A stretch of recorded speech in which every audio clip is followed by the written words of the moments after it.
Councilors: Biedenbender, Crocker, Here. Cullum. Here. Dagwan. Here. Flores. Here. Rapcorsetti. Present. Hebert. Present. Levesque. Present. Neary. Here. Schnapp. Here. Steinhilber. Here. Tinsley. Wallace. Here. We have a quorum, and please let the record reflect we're expecting Councilor Biedenbender around 8:30, and Councilor Tinsley did call in. He will not be joining us tonight.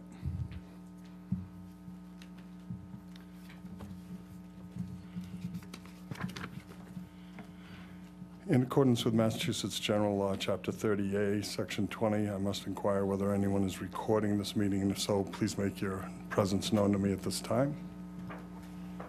Seeing none, I'd ask you all to rise for a pledge of allegiance and a moment of silence.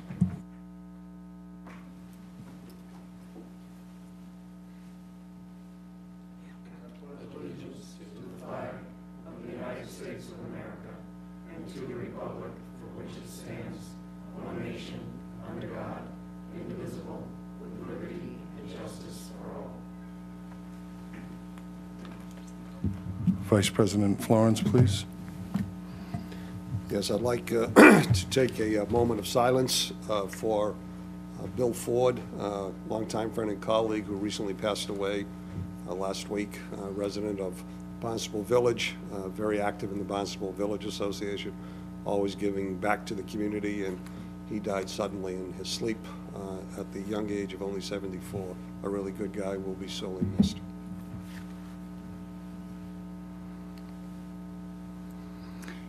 I would also ask that your thoughts and prayers go out for Sheila Geiler, a very long-standing serving employee of the town, and her husband, Tom, is survived by her, and he also gave us, I believe, 40 years of service, so we've suffered a real loss here.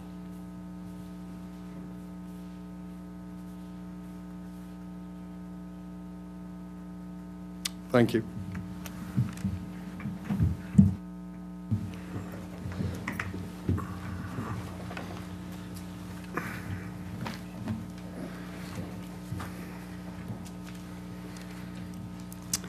This is the time where we come to public comment. I'd ask anybody to please come forward, sign in, make your name known to the Assistant Clerk Treasurer, and please feel free to speak. Good evening, Tina Carey from Centerville. At a council meeting in December, the former president of this body observed that half the commissioners from the Hyannis Historic District Commission were in the audience and threatened them with the removal from this room and even from their volunteer positions if they dared to address the poor decision of the Appointments Committee to stack the HHDC with Business Improvement District board members, putting the town at risk of assorted liabilities. He called the commissioners toxic and blamed them for the dysfunction on the commission, which was caused by handing over regulatory authority to the bid. On May 1st, the commission will hear an application that may have great impact to the view of the harbor in Hyannis. Many residents have written letters in opposition to this project, and the applicant is a national company with deep pockets. 3 of the 7 full members, who are also bid board members, have recused themselves from this hearing on advice from the State Ethics Commission because the executive director of the bid has admitted to peddling their votes as a block in a meeting with the Hyannis Civic, the Chamber, the taxpayer group, risking a serious open meeting law violation. This agreement and the subsequent reversal was memorialized in this email, which solidly proves the collusion. The presence of 3 bid board members on the HHDC has made fair and equitable enforcement impossible, as the first case brought by 2 bid officers for enforcement consideration had to be stopped by the commission's current chair because it was a false and vindictive report. Rather than scold her, you should have been thanking her. Commissioners tried to warn you of the risks posed to the town by the large presence of bid board members on the HHDC. You refused to listen. You attacked them. Now the applicant seeking a certificate of hardship next week, who should enjoy votes from a full commission of 7 members, will have to hope for 4 out of 4 or 5 votes to approve the project. Your abuse and manipulation of this commission has not gone unnoticed, and you should work hard to resolve the mistakes of the Appointments Committee before this town goes broke defending lawsuits. The suit that may arise from May 1st hearing will likely be a federal court for years, and if that happens, this town council is responsible. I'd like to submit this email into the record that I received regarding the vote. Thank you. Thank you. Anyone else? Please sign in and make your name known. Good evening, ladies and gentlemen. My name is Michael McNally, and I am from Marston's Mills. I am not here for myself tonight. Please wait till you get to the mic, I'm Mike. sorry, sir. Thank you. I am here tonight for one reason, to ask for your help. Not help for my family, but help for the next family in Barnstable who are the victims of threats of physical violence and who are the victims of disgusting, libelous, threatening posts on a public website. I realize that as members of the Barnstable Town Council, your powers are very limited when it comes to cyber crimes. But as members of the Town Council, I also believe that you do have some responsibility for the safety of the citizens of Barnstable. I am asking that you make the request that the Barnstable Police Department completely review the manner in which cyber crimes in the town of Barnstable are handled, from the moment a complaint is filed until the case is closed. Thank you very much. Thank you. Anyone else from the public wish to come forward?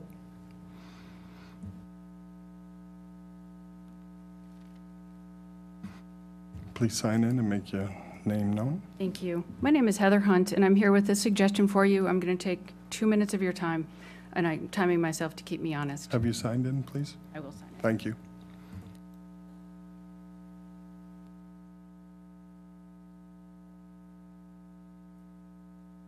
Thank you. So I had the opportunity to watch the planning board meeting on Monday night, and there was a presentation by town staff about the constitution of a steering committee in connection with short-term rentals. I really appreciated the chair of the planning board asking the town staff to have that conversation publicly. It hadn't been noticed, but it allowed us all to understand what was being contemplated. It was described as a steering committee that would be populated by representatives of the council, the planning board, and the zoning board. It was also described that there would be one additional member outside of those public officials, and that would be a realtor. My mom's a realtor for 55 years. I love realtors. And I understand why you would want a realtor point of view on that steering committee. Wanted to suggest to you this evening that if you open that steering committee to someone outside the public official capacity, that you also consider opening that steering committee to a citizen whose perspective is that of concern about quality of life and character of the community as a result of short-term rentals. I think that's important in fact and in appearance as that steering committee moves forward. I will say, in the interest of disclosure for full transparency, I live next to a corporate-owned, commercially operated de facto hotel that is operated, offered 365 days a year for rent. It is unstaffed and overstuffed, and it has certainly affected my quality of life. I'm sure my peers around Barnstable that have gone through the same thing would have an interest in having the same kind of representation on the steering committee. And finally, I would just urge quick action on those rules. I don't think there has to be a choice between sort of the welcoming tourists and visitors and quality of life. Destination communities around the country have already acted to ban what's going on in Osterville on Main Street, where I live. It wouldn't be allowed in Boston, in Cambridge, in San Francisco, in Las Vegas, and Santa Monica or Denver.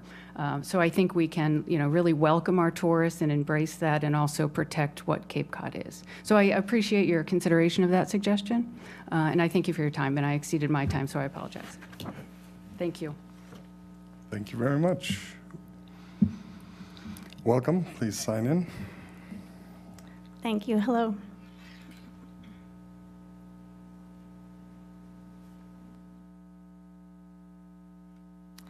Good evening. My name is Laura Kelly. I am the president of POCA Cape Cod. That stands for Protect Our Cape Cod Aquifer. We're educating towns how to lessen their amount of use of chemicals above our drinkable water.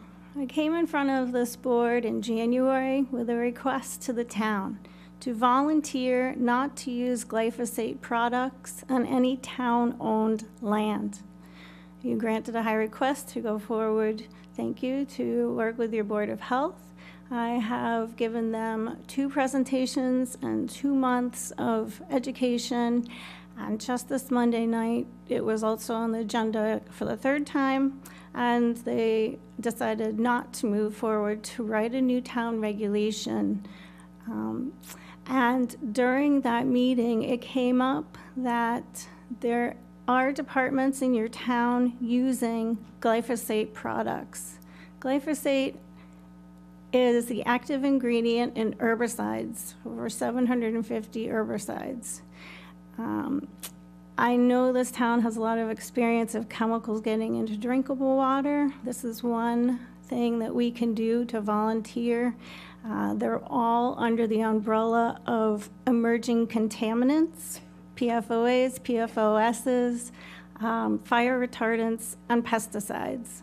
So my request is to continue to work with your town, to educate your town, that it's a simple ask to remove a glyphosate product from your toolbox and put in an OMRI, that's OMRI, state herbicide that is certified by the state, that is organic. It is successful, it is cost effective, it can heal the same situation. I'm going to all the towns here on the Cape. Many towns are moving forward with this request, and I wish to continue to work with your town to educate. I'm hoping to be appointed a liaison from your board to continue to educate and give information. I'm looking for a written policy from your board, your town council, that states glyphosate is not going to be used in any town-owned land, which is a lot of property. The town owns a lot of land. And if you own land, you can decide what to use on it. So you cannot ban the sale or use of these products in town because of the Massachusetts preemption law. So this is a volunteer effort. Falmouth just wrote a new town regulation with the Board of Health. That's the strongest thing you can do, is have a regulation written at the Board of Health, because this is a health matter. Many other towns, Wellfleet, Orleans, Eastham, are writing policies with their selectmen. They already have them written. So I'd be glad to help craft the language that your town wishes to say about this products. So again, I'm Laura Kelly, and I would really like this to be on your next nearest agenda, because all residents, and I can't say all of them, but most residents and businesses it's that time of year again. You are the leaders of this town. In putting this in writing, you are educating your town residents and businesses to reconsider using this product. I can give you 6 to 12 different abstracts and studies within the last year proving harm to people, pollinators, and natural resources. Thank you for continuing to work on this mission to move forward to lessen your amount of chemicals in town. Thank you very much. Yes. Any other speakers? Please sign in, make your presence known.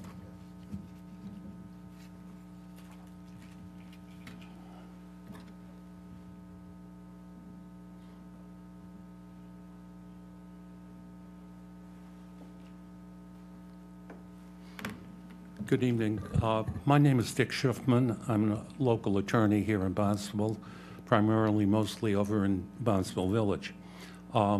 I know on the agenda tonight you have a matter for the appropriation of funds for looking into the flooding problems on Marispen Creek and Commerce Road.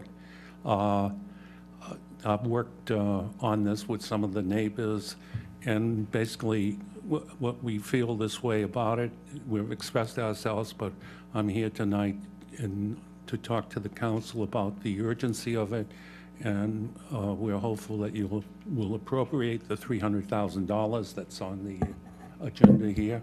I personally want to thank Councilor Flores and Councilor Crocker for their working on behalf of some of the people down there.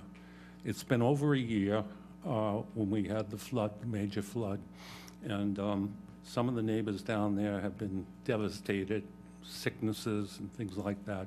So I'm asking the council to look favorably upon this and to appropriate those funds. Of a personal nature, I have one other problem that just developed. I'm leaving tomorrow morning to go to Washington, D.C. for a baptism for my 7th grandchild. I rented a van at the airport to go take some of my family. I went over there about 6:15 to pick it up. Guess what? They're closed. Now, maybe the council can do something so this wouldn't happen to someone in the future, that these businesses would have to make known their definite hours. But I'll figure some other way to get it. But thank you for listening to me. Safe travel. Anyone else, please sign in.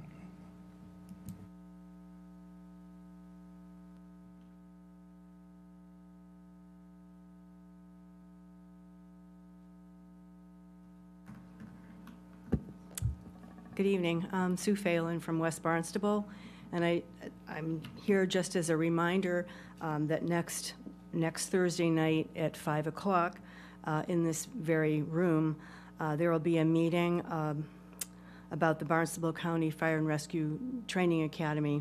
As you all know, a release of hazardous materials occurred at that site, and it's contaminated the Hyannis drinking water supply at times. A citizen's petition from Barnstable residents has asked that the site be designated as a public involvement plan site in accordance with Mass General Law. That's an option that citizens can do, 10 citizen petition. As a result of that petition, Barnstable County, who is considered the potentially responsible party here, is soliciting comments from the public about their draft plan, and will respond to questions from the public, hopefully for a significant period of time, and about the PFAS contamination in the water and about soil and future cleanup plans for the site. So I'm hoping that there'll be a lot of public attending there, and we have adjusted the time so that people from this body will be able to attend before your regular meeting. So again, that's next Thursday, May 2nd, from 5 to 6:30 in this hearing room. Thank you. Thank you very much. Anyone else from the public wish to be heard or speak with the council? Last call. Hearing none, I'll close the public comment portion and ask councilors if you'd like to address any of the comments that were made tonight. Yes, Councilor Hebert, on my right. Thank you, Mr. President. Mr. McNally, I don't know anything about the cyber threats, but I'm sure there are other people, and we can't have a discussion on it, but I'm sure that you've been in communication with the chief on that, so I think that you'll find they're going to respond to you on that, but I'm not aware of this incident. Yeah. Oh, 5 years, okay, all right. Well, thanks for taking the time to bring us up to speed, I appreciate it. Thank you. And then Laura, on the, I think that the town manager will respond to your comments. I think you did see the support letter that came about the spraying that was written by our town attorney under the direction of our town manager. That was such a beautiful letter that he put out, and he was like addressing the Supreme Court. I think he made a very good point and was very clear on our position as a town. So I think you appreciate the effort that was put into that. Thank you very, very much. And then, Ms. Heather, I didn't catch your last name, Hunting? But thank you very much. You certainly did not go over time. I wanted you to know it's 3 full minutes, and signing in does not include the time. Thank you very much. Any other councilors? Yes, Councilor Dagwan. Yes, I just wanted to speak to Laura Kelly's concern about glycopaste.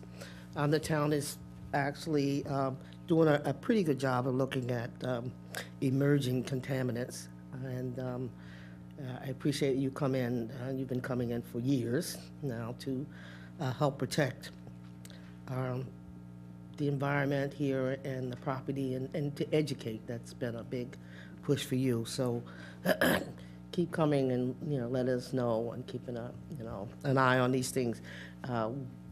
We as council are not able to see everything or to know what's going on throughout the Cape, but we do our best, and we appreciate individuals like you that come in and educate us. Thank you. Any other councilor response? Hearing none. Yes, I'm sorry. Thank you, Mr. Councilor President. Schnapp. I wanted to echo Councilor Hebert's comments, Ms. Hunt, that I think that you provided a good suggestion. The short-term rental program has come at us very quickly, and I think to have a good blend of voices to guide us as we move forward is a very good idea. And thank you, Sue, for giving us and giving the public an announcement about the Barnstable Fire Academy, and I hope that several of us will be in attendance next week. Thank you.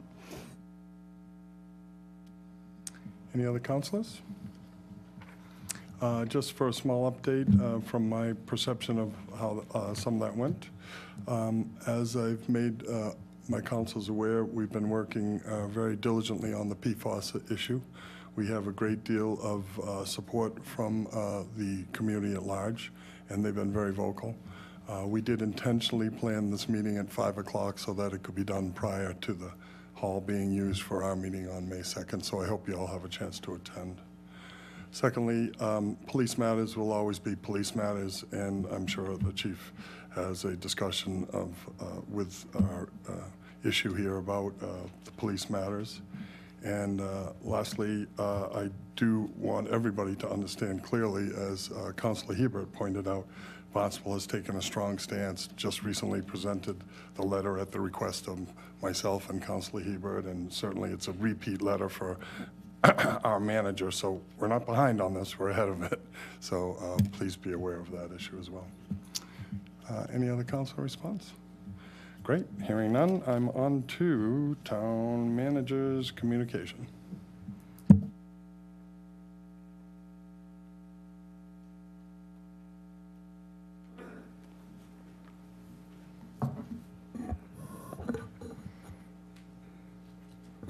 Good evening. Mark Ells, Town Manager. Relevant to the questions that were just posed to the Board of Health, I am unaware of what department may be continuing to use these emerging contaminants that we're aware of. I will certainly reach out to the Board of Health and find out specifically what information they have. It's been a standing order since at least two town managers ago that our departments not utilize these and seek other alternatives. And to my knowledge, we've been doing that, but that doesn't mean that somewhere along the line, something may have been missed. So we will find it, we will correct it, and we will continue forward as we have been. This is my town manager's report for the period of April 5th through April 25th. We are proceeding with the tasks in the budget action calendar from FY 2020 as scheduled. We continue with the second reading of 2020 Capital Improvement Program this evening. We did note on page 55 of your FY 2020 capital budget book that Addicks Lane Pump Station area would be brought forward out of our normal capital budget cycle. We also received notification from the state that the sewer expansion project would be eligible for state revolving funds. After further review, we have determined that a modified sewer expansion project would allow for all planned connections to occur either through expanded sewer lines with a manhole or defined connection points along the said sewer line. We plan to request at a future meeting a reallocation of previously approved sewer design funds, and in lieu of that, physical expansion funds for the sewer system to allow these connections. So that's a real positive for us, and we're excited to see that. It allows us to enter into partnerships with businesses in some of the residential areas on the south side of 132 a lot quicker than we thought we would be. We were looking at, the support of Cape Cod 5 with the installation of the force main, and the pump station has taken us significantly forward, and we appreciate that. And so we're going to request that the state consider a modification to our SRF application. It's getting late to do that, but we do have a unique project in that Vineyard Wind will be installing cables within our roadways that run through the areas for planned sewer. We were going to ask that they consider allowing us to just shift the project from what we would have done, but we don't need to, for the Addicks project over to the installation of the sewer line along the Vineyard Wind route. I'll let you know how we're progressing on that. We will also need to come back to the town council on both of these items, because we can't use design funds for construction at Addicks. So that would be a reappropriation. And then we will need to come before you for additional funds to install any future capital projects, such as sewer main. Attached is an update to the presentation regarding the armory that was presented to the town council on June 21st, 2018. I give you the original presentation because we're following the same plan that we had presented last year. I point out pages 4 and 6 because we've updated those. So you can certainly take a look at that to see any additional information that we may have gathered and the current status of the project. We're available to meet with the town council to further discuss our progress on securing the release of state funding. Spoke with the Secretary of Housing and Economic Development this morning about this issue, as well as Will Crocker subsequently. Also looking at the alternatives analysis to determine the final use of the property. So as soon as the council would like us to come before them to have those discussions, we're ready. But the update's in the package I've given you.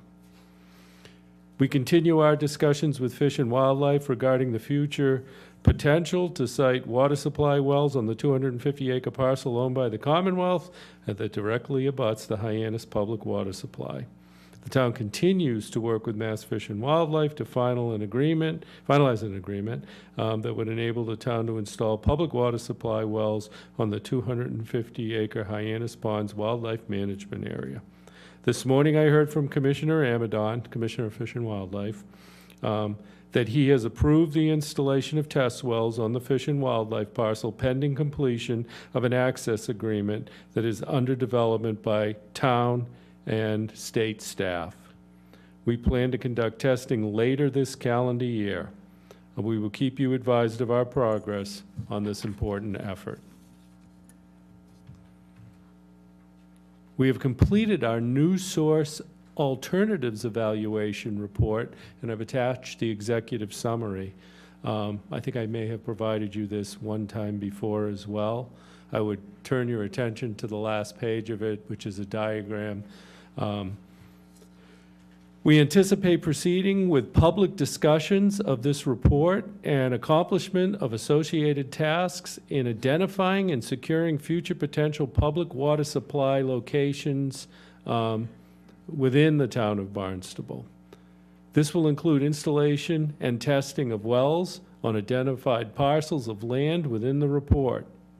As we progress through this effort, we anticipate the establishment of both internal working teams that will include DPW, planning, health, conservation, legal, and all other departments as needed.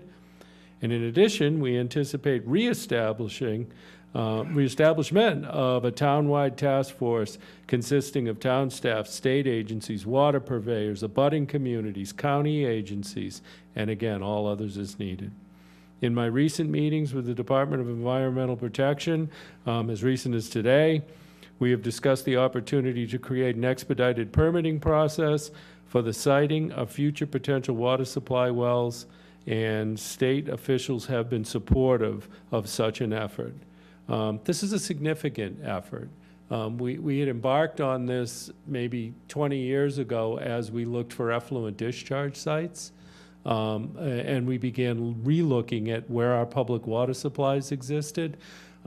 This challenge that we face is one for the town of Barnstable, though the public water supply that at this point is most impacted has been the Hyannis water supply. I think that as we move forward with some of my subsequent comments on things we've been working on in the past 2 weeks, it becomes very apparent that we are all challenged with this. Hyannis just happens to be in the forefront at this point. So this discussion is a town-wide discussion looking at all town parcels to try to secure future potential public water supply sites. And there will be much discussion in our community about this effort. We intend to engage all in that discussion. The town of Barnstable has been in an active discussion with Barnstable County regarding the Barnstable County Fire Training Academy. It is my understanding, after discussions with Jack Units, Barnstable County Administrator, that we are in a transitional period as the county plans to cease use of the Barnstable Fire Training Academy and relocate to Joint Base Cape Cod. We recognize the need to provide our first responders with a facility to train, and through the Barnstable Assistant Town Manager's assistance, have provided direct support toward this outcome. And we believe this is imminent, and I will not speak for the county, and I believe you will be hearing from the county shortly on this. We will now shift our focus to cleaning up the Barnstable County Fire Training Academy. We've begun discussions with senior officials in the Department of Environmental Protection. As recent as 2 Fridays ago, I met with the commissioner and the deputy commissioner. And as recent as today, I spoke again with the deputy commissioner relative to the cleanup of this site, and we will keep you advised as we progress on this important effort. On April 17, 2019, we received an important update regarding Mass Department of Environmental Protection's efforts to address PFAS and provide guidance on health protective limits for these chemicals in drinking water. And I've attached that letter. At this point, you've probably seen it, but I attached another copy. The town, through its DPW Water Supply Division, and I want to thank all of our staff, as soon as we became aware, we knew that, and we had shared with you that we knew that this was being contemplated. As it moved toward becoming official, we mobilized, and our Director of Public Works and our Division of Water Supply Dan Santos and Hans Kaiser both stepped up and played an intricate role in being able to move forward. I also want to thank Craig Crocker and Dan Kaepernick and all their respective staffs for being there and ready to respond as we discuss this issue. It's certainly issues for them as well. But right now, we're focused, as we are tasked with the Hyannis water system, on that specific water system. And also I want to thank the leadership. They were there step by step through the process so that we could communicate and we could call upon them to assist us as appropriate.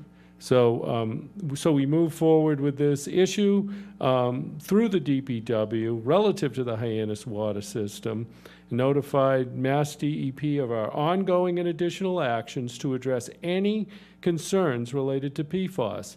Mass DEP will continue to work with us as they progress through their review of PFAS standards. The process will continue for months, if not a year. We made changes to our system's operation to meet the state's proposed goal, and we will continue to provide drinking water that meets all state and federal standards.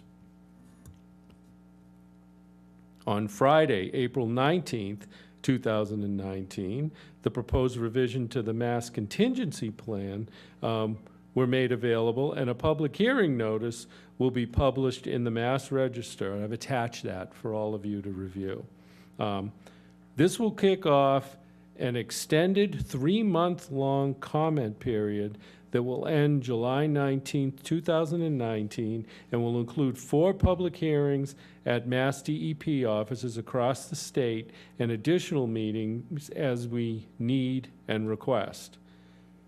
The purpose of the proposed revision is to update and clarify existing provisions for the notification, assessment, and cleanup of oil and/or hazardous material contamination in the environment, and to ensure that actions are performed in a timely manner, are appropriately monitored and documented, and achieve a level of no significant risk that is protective of public health and the environment. The proposal includes, but not limited to, the 4 bulleted items that I provided you with. I've given you links to the proposed amendments to the to this plan and the Mass Contingency Plan, and DEP encourages all to participate in this. So this is actually not just a notice, certainly for our town council, but for all, certainly all in Barnstable. As we stand on top of the groundwater that we drink, and we need to understand where potential sources of contamination may exist and how do we avoid them existing in the future.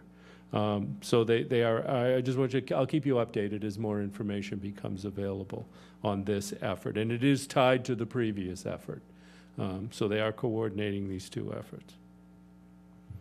The Planning Department is hosting a downtown Hyannis parking open house on Monday, May 6th, from 5 to 7 p.m. in the hearing room. The goal of the meeting is to identify key implementation priorities and strategies to best achieve the identified community goals. There will be a brief presentation by the partner team from Nelson Nygaard, followed by an interactive open house that will focus on different parking management implementation topics. More information can be found on the Planning and Development website. The Town Welcome Center at Bismore Park officially opens for 2019 season tomorrow, Friday, April 26th. Open 7 days a week, and creating a positive first impression for over 50,000 visitors a season. Our courteous and knowledgeable Gateway Greeter team provides access to current information on points of interest, events, museums, performance venues, galleries, shops, restaurants, and town-wide services, including parking, beach information, activities at town facilities, and information regarding all Town of Barnstable departments. This afternoon, I joined the Lieutenant Governor, Karen Polito, and the Housing and Economic Development Secretary, Mike Keneally, to celebrate Barnstable's participation in the Administration Housing Choice Initiative. We were joined by community leaders who spoke of the importance that improving and increasing housing supply has to our economy, and who spoke in favor of the governor's housing choice legislation that calls for targeted zoning reforms to advance new housing production in Massachusetts and support the administration's goal to produce 135,000 new housing units by 2025. The town of Barnstable was selected as a housing choice community in May of 2018, received a grant of $250,000 in October of 2018, and that was accepted by the town council in November 2018. Today's event was focused on the announcement of that grant. Mass DOT is preparing its next 5-year capital plan that will guide investment in the state's transportation system between, should be 2020, not 202, 2020 and 2024. Public meetings are planned in May and June of this year. I've attached their communication. There is one on Cape Cod and Falmouth. I did reach out to Mass DOT and offer town of Barnstable as another potential site. We'll see if not this time. They were here at the Transportation Center last year. I had the opportunity to testify, but we can also surely go down to Falmouth and participate there. This is an important planning tool, much like our local CIP. The state does a similar process. So they need to hear from us on what our priorities are, and we need to make sure that they're entered into their CIP. If not, then the projects don't have a chance of moving forward unless we can separate them out through some other process, okay? There are other processes, but it's better if they're contained in the transportation plans. Hyannis Open Streets is scheduled for Sunday, April 28th and Sunday, May 19th from noon to 5, and I attached the flyer. And that concludes my portion of the town manager's update. I don't know if you want me to pause here. I am going to ask Ann Van Vleck of the Housing Assistance Corps to come up and give us an update on the big fix, but I don't know if you have any questions about my portion at this point. Councilors, any questions on the report as we've received it to this point? Yes, Councilor Cullen. Yes, the Greater Hyannis Civic Association is particularly concerned about the Barnstable Fire Training Academy and updates that come from the office where you reside. If you could, when you get any hard information, if you could please let us know so that we can transmit the information. Everyone's very nervous about it, and I just think the more information we can give, the better off we'll be. I will, and all information that I have shared, but I will continue to do so. To that end, we should also know that sometimes the requirements of the notice is that it be posted with your elected board, which is us, the town councilor, and that's why you all received that letter from me immediately the same day I received it. So the communication is very good between Mark and myself and the state and us. So please be assured you'll be receiving the information. Any other discussion? Hearing none. I'm ready to hear about this hack initiative. Hi, good evening, councilors. Thank you for having me. Ann Van Vleck. I am the Chief Development Officer at Housing Assistance Corporation. I'm just going to take a couple of minutes to formally announce this year's Barnstable Big Fix-a-thon. It's going to take place on Saturday, October 5th, 2019. We're really excited. This is the 10th year of the Big Fix-a-thon.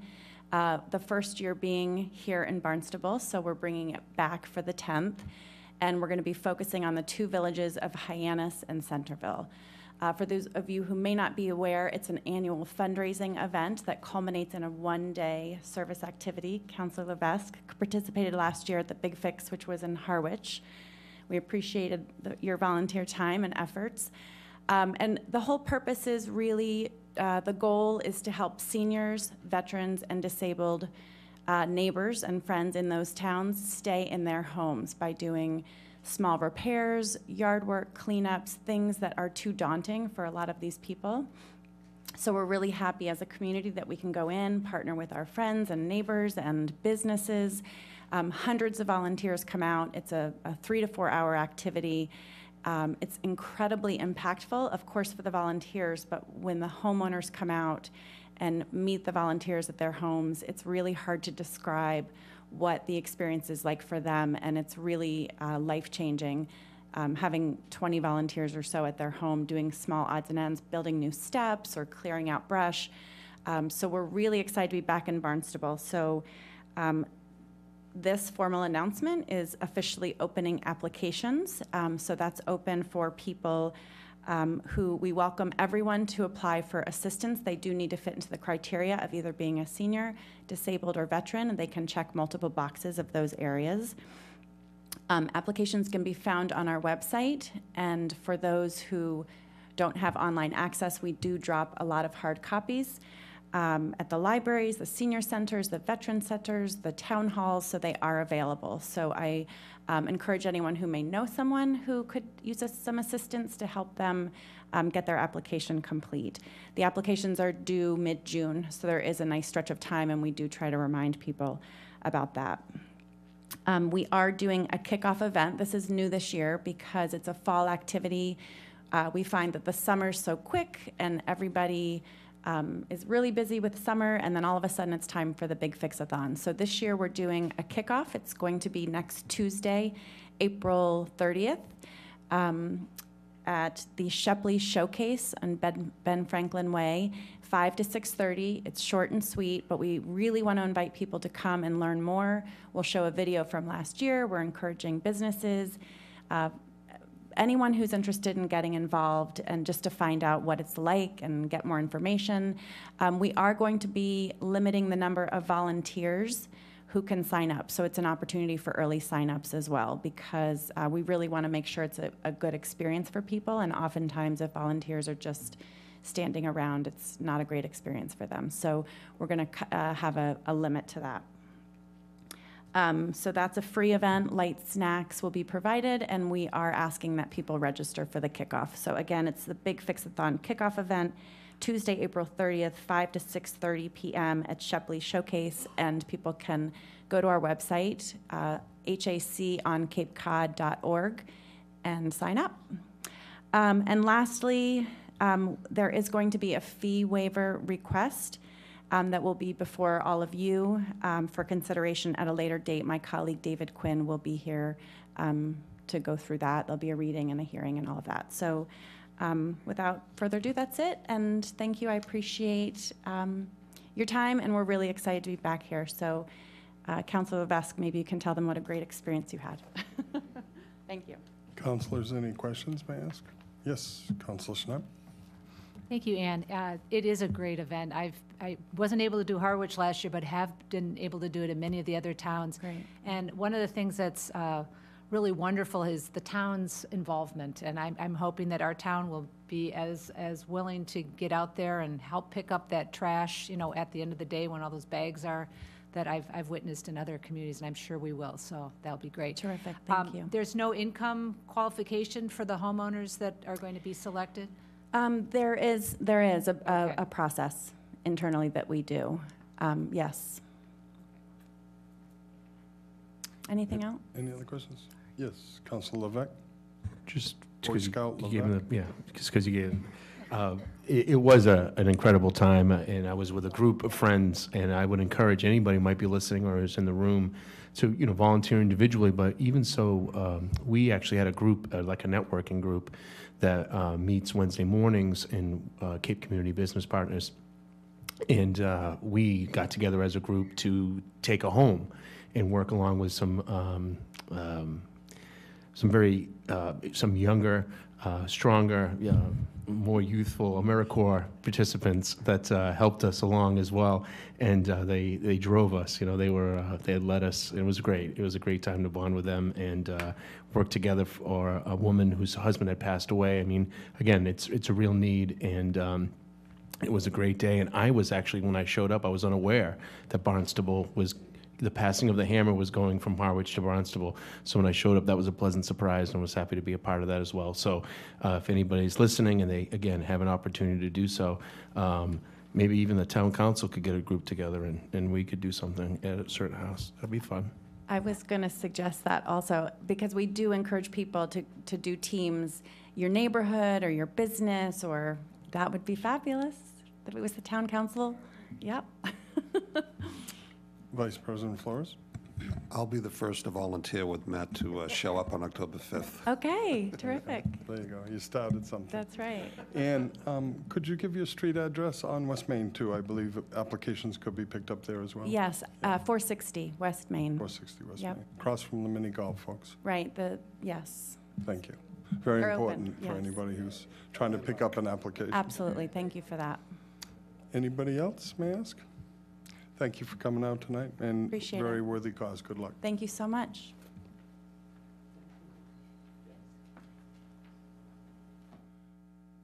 Counselors, we are headed for action on the minutes of April 4th. Counsel Steinhuber, please. Thank you, Mr. President. I'd like to make a motion that we approve the Town Council meeting minutes of April 4th, 2019. Second. As written. I have a first and a second. All those in favor, please signify by saying aye. Aye. Any opposition? I will abstain, having not been here. I hadn't called abstentions. Any abstentions? One. Two. Two abstentions. Please record it. Thank you. We're on to communications from elected officials, committee boards, staff, commissions, reports, correspondence, and announcements, please. Councilor Hebert. Thank you, Mr. President. I did a little cleanup in my area, and in the process, I picked up a tick. And so it had not been on me for more than 20 hours when I discovered it, and it was the nastiest tick I've ever experienced. So rather than just go to the hospital, I wanted to point out that, we have the County Extension Service that is very, very helpful as we reach out to them and ask their advice on these types of things. And they were able to tell me to go to tickreport.com. It's as simple as that, tickreport.com. And it's silly to go get necessarily medications if you don't really need it. If the tick is not carrying anything, then you have nothing to worry about. So I went on that, and it would normally cost $50. But this is a shout out to the Cape Cod Healthcare, and I was able to thank the president, Michael Lope, just today when the lieutenant governor was down, because they provided a coupon to anybody from our county. If you call in and you have a tick and you want to have it analyzed, they do that at UMass Amherst. So with the coupon from Cape Cod Healthcare, as long as the money holds out, it only costs $15. I was able to put it in an envelope, mail it, and I just got a report yesterday that they have received my specimen, and they keep referring to it as my tick. So within 2 more days, I will get a full report as to the type of tick it was it carrying any diseases. Obviously, Lyme is one, but there's several other diseases.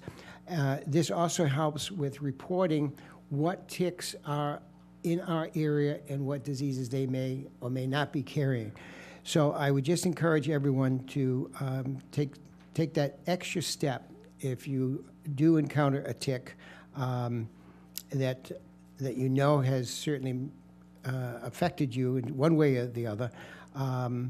To use this tick report. Just go online. It's a simple thing to file out. It does cost a little bit of money to mail it in, and the tick does not have to be alive. It can be very much dead. And when I took it out, it was dead. Okay, thank you. Thank you. Anyone else on the communications, please? Yes. Council Collins. There we go. I always love an introduction. I wanted to announce that the YMCA is having the Achievers Annual Banquet coming up in May at Willow Bend on May 15th from 6 to 8 p.m. So if anyone is interested in going, it isn't cheap. It's $125 a ticket, but that ticket goes to support college education for kids who otherwise wouldn't have a chance of getting a college education or room and board or whatever the scholarships that they're receiving don't cover. I'm going. I know Councilor Biedenbender is going.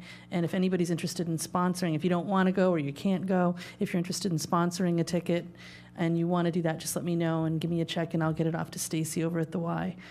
So then maybe a mom or a dad that couldn't afford to come see their child graduate can go and have that pleasure.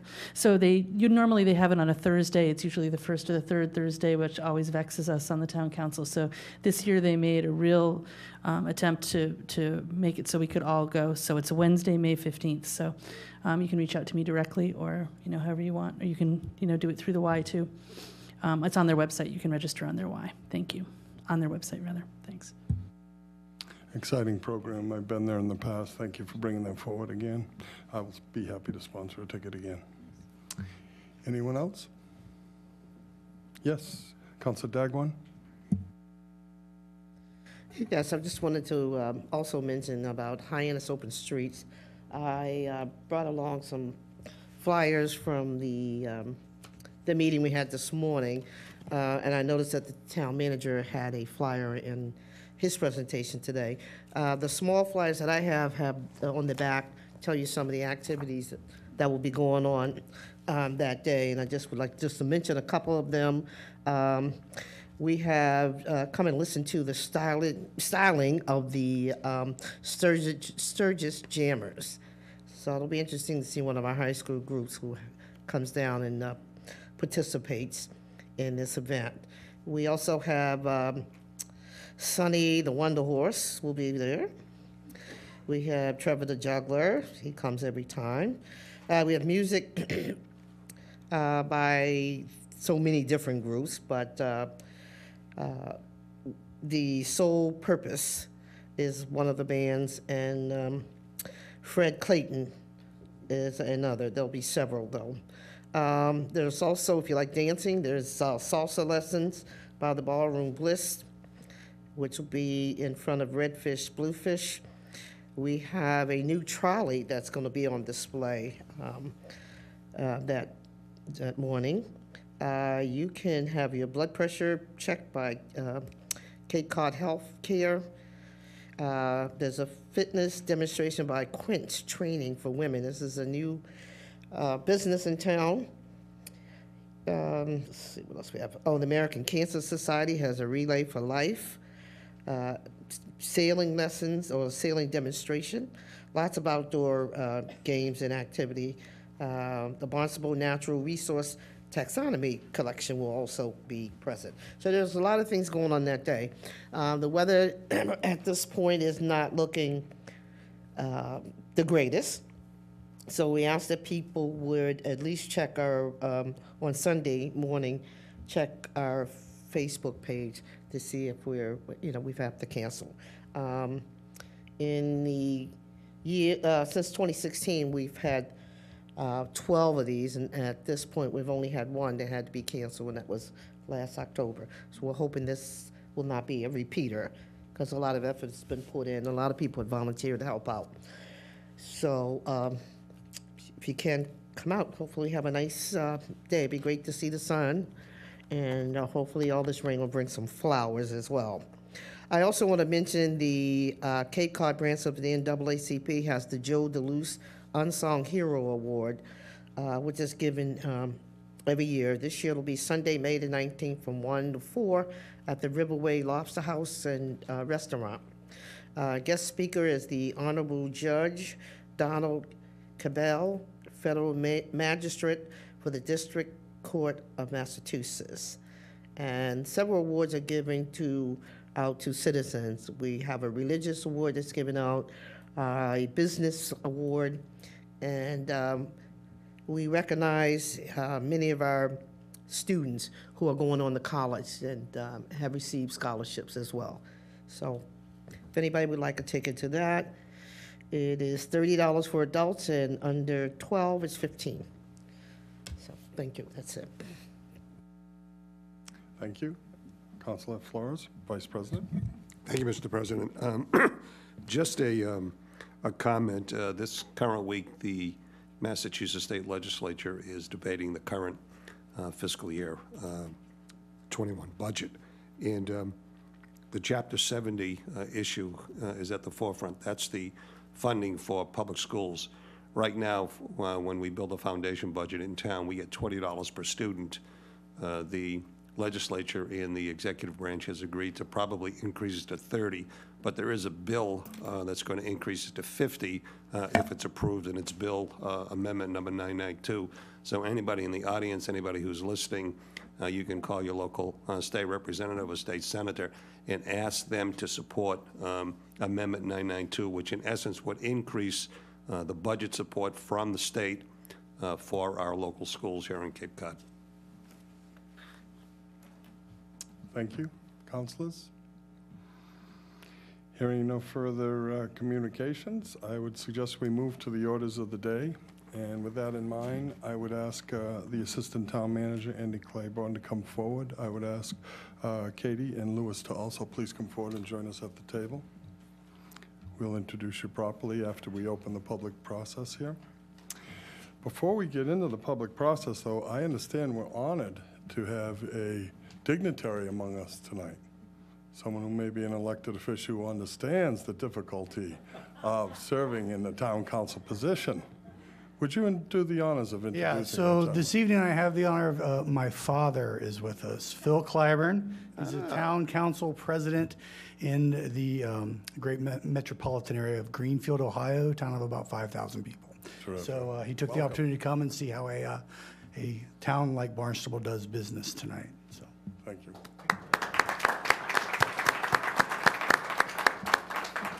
So please take it easy on me. Make me shine. We'll make you look good.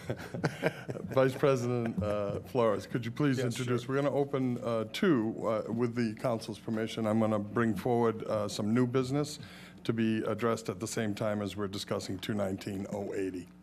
So, Councilor Flores, if you'd open 219-080 for a public meeting and then go right into 219-192, which is under the business side. It's on page 32. Yes, through the president, this is old business that may be acted upon. It is item 2019-080. It's the authorization for the Airport Commission to enter into a 49-year lease for the property identified as map 311 parcel 092 and addressed as 790 I&O Road / Route 132 in Hyannis. And again, this is old business that may be acted upon. And at the same time, subsequently, we will be taking into consideration new business which may be acted upon. This will be item 2019-192. It will authorize the town manager to execute a memorandum of understanding with WS Landing at Hyannis LLC to accept a housing contribution in the amount of $2,500,000, both as written. I have a first and a second. All those in favor of opening 2019-080 and 2019-1921, please signify by saying aye. Aye. Any opposition? Any abstentions? Hearing none, I'll turn it over to our Assistant Town Manager, Andy Claiborne. Please introduce our assistants and certainly someone we're proud to have a partnership with at this point from the DW Group. Thank you, Mr. President, Mr. Vice President, Town Councilors. It is my great pleasure to be in front of you tonight to introduce our Airport Director, Katie Service, and Mr. Lou Masiello, who is the Senior Vice President of Development for WS Development. Before I turn it over to them to give a presentation requesting your consideration of the two orders in front of you, I did want to take a quick moment. I know they'll let me do so. I've been interrupting them quite a bit over the past few weeks. I just want to say thank you to a few people and put some perspective on how massive of an endeavor this is. I've been with the town for about 2 years, and literally this was one of the first items that was given to me. And we wouldn't be here today without council leadership, past and present, particularly Mr. President Crocker. He's the driving force behind why we're here today. It has been quite the endeavor from working through FAA issues and just everything. Second airport director to where we are today, and I want to also thank our staff. I've been lead for the town on this, but certainly our attorney Ruth Weil, Elizabeth Jenkins, David Anthony, Joanna Boucher, and others, and Katie's staff. We wouldn't be here today. Today marks a very, very important milestone. We have reached agreement on all terms of the lease in principle. So that's why we're before you today. And with that, I'll turn it over to Katie and Lou, but I'm going to stay here to again interrupt to make sure all questions are answered correctly. So. Thank you. Thank you for having me here tonight. Andy, you did steal a little bit of my thunder, but thanking everyone. But I want to echo the thanks. The airport wouldn't have been able to get to this point this quickly without the help of our town leadership. And I sincerely, from the bottom of my heart, think that we have the best town leadership of any town that I have ever been a part of. It's been an amazing process. We've had help from a lot of different departments to get to this point. We started writing a draft RFP back in October of 2017, and we were able to issue the RFP for the solicitation of a 49-year ground lease with the airport in April. And we made our selection in December for WS Development to be part of that partnership. And it's been a long road, but it's been a well-thought-out road. And I do want to sincerely thank everybody that helped the airport get to this point. And as Andy had already said, with us tonight is Lou Masiello, Senior Vice President of Development at WS Development. I'd like to also introduce Victoria McGuire, who is the Development Manager for WS. Norman Weil, who is our Airport Commissioner, and he is also a member of the Airport Finance Subcommittee, which has had a lot of interest as we move forward with this lease. And last but not least, Matt Elia, the Assistant Airport Manager. So, again, like I said, we started in October with the RFP process. It brought us to our selection in December. And I really have to thank the WS Development team for the effort that they put in. They really thoroughly thought about their response to our solicitation for the 49-year lease. They really embedded the needs of the airport into their response. They embedded the needs of the region, and they really embedded many of the aspects and elements that are identified in the Town Council strategic plan into their response. They really thought it out, and I'm glad that they're partners with us on this. Since the selection, you're welcome, Lou.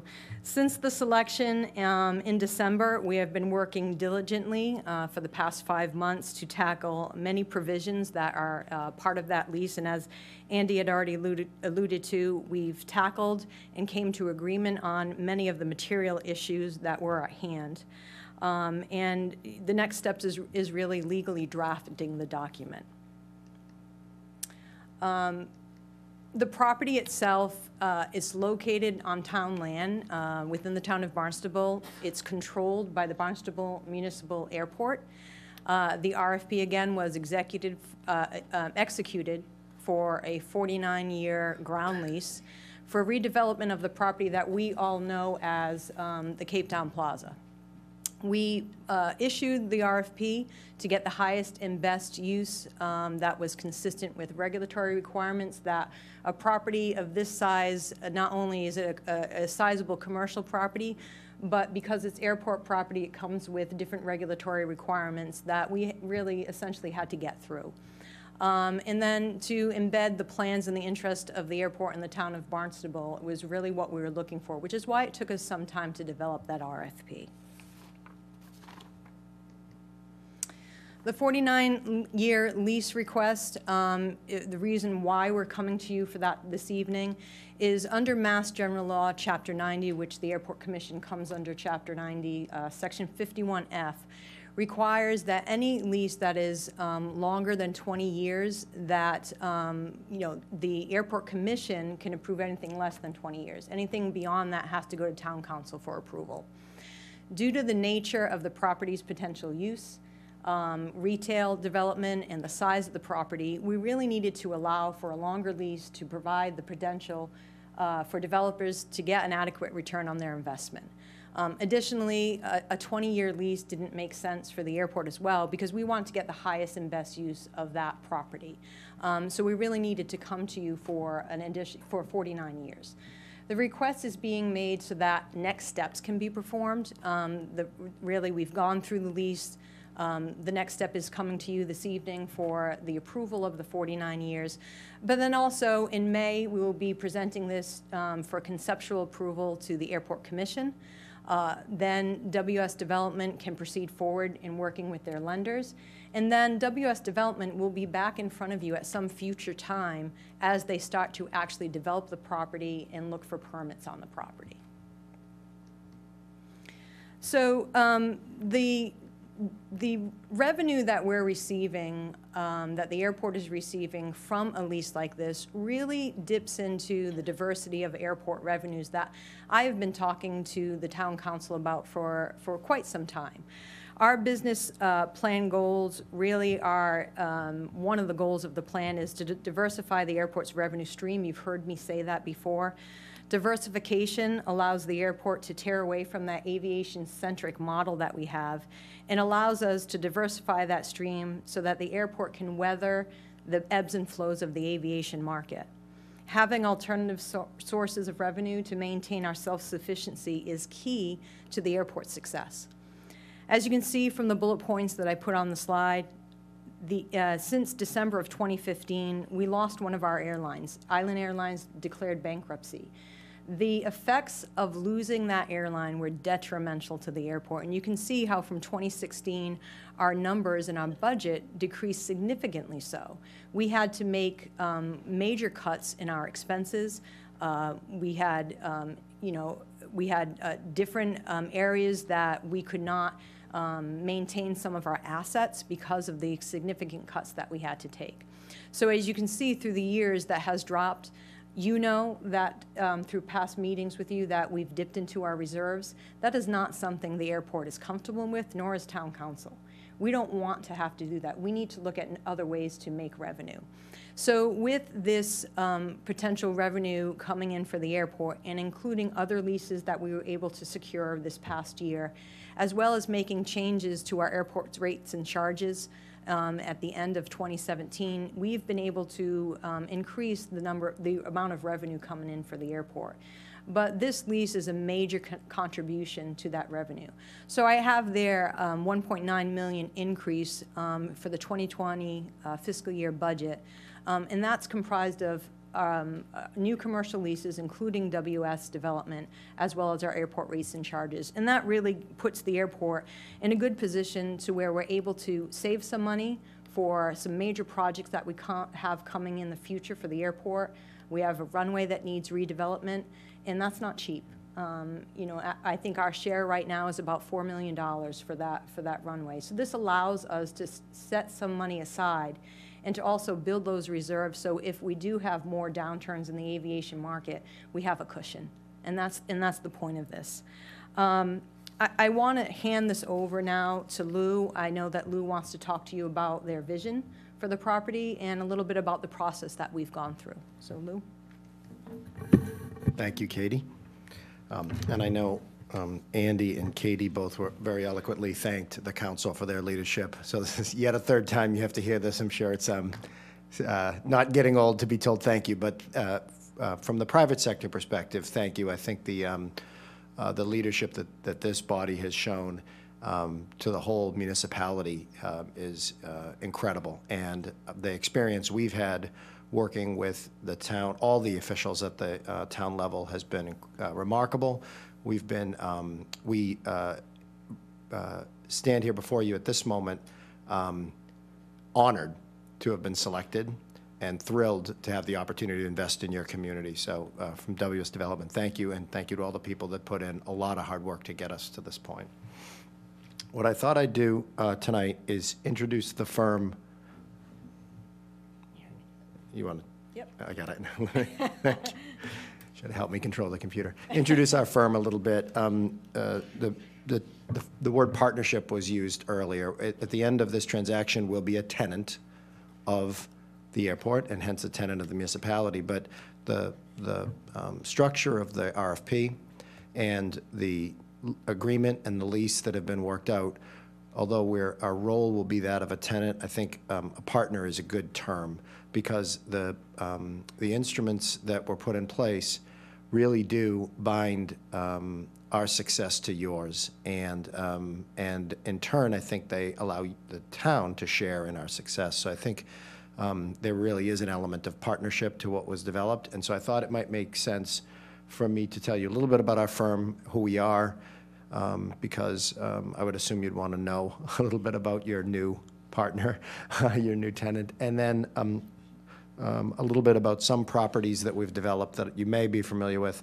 that might be good analogies for our vision here in Barnstable, and then a little bit about what is known or considered so far for the property that you think of as the Cape Town Plaza, and that we'd like you to start thinking of as the landing at Hyannis.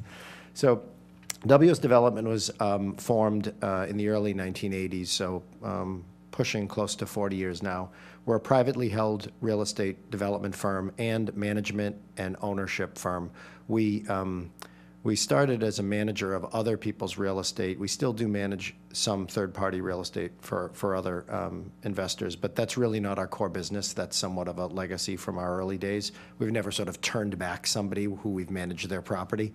But more of our business has been developing commercial real estate and then holding it and managing it for ourselves, and in many cases, redeveloping it. So we currently manage a portfolio in the order of 25 million square feet. It's about 100 properties, all what you would think of as commercially oriented, shopping centers, similar properties to that, some office, but mostly retail, restaurants, some entertainment, grocery stores. In 10 states, the primary home base is Massachusetts. We're based in Chestnut Hill, Massachusetts, and we have been since our founding. And our principals are all New England people. Our portfolio is very heavily concentrated in New England, primarily Massachusetts, but throughout New England. And there are, outside of New England, I think, we're in 5 of the New England states, so there are 5 other states as well where we have properties. By far, New England is really our home base. The firm has remained, I mentioned we're privately held. We've remained privately held throughout our whole history and intend to, closely held. We've remained focused in the retail asset class and the shopping center asset class for our entire history. Today, that has started to mean something different than it historically did. Today, that has started to mean a more open flexibility to mixed uses within that sector. And we've remained very conservatively financed, and we've held the properties that we've developed. We don't sell our properties. So what the result of those features provides us is a proximity to the retail, to the tenants, to the users, the businesses that will come into these centers, that is live and continuous. It has created for us a relationship that is maintained, not merely built for each development project, but maintained in a consistent fashion, because we remain the landlord of these tenants, of the stores and the restaurants and the businesses that populate our centers for the long term. We have a couple of properties I'd like to talk to you about. I mentioned there are 100 properties under management. I didn't think you'd have the tolerance to hear about all 100 of our properties. So we chose these 3 deliberately for 2 real reasons. One is they have some elements that I think are good, that are illustrative of what could be brought to the landing at Hyannis, and 2, because they have a geographical proximity. They're ones that you might recognize from your regional travels because they're not too remote. Mansfield Crossing at 140 and 495 in Mansfield, Massachusetts. Derby Street Shops at Derby Street off of Route 3 in Hingham, Massachusetts. And Wareham Crossing at 28 and 195 in Wareham, Massachusetts. We developed all of these. Mansfield Crossing and Wareham Crossing, although there were structures on them, were what you would think of as ground-up new developments.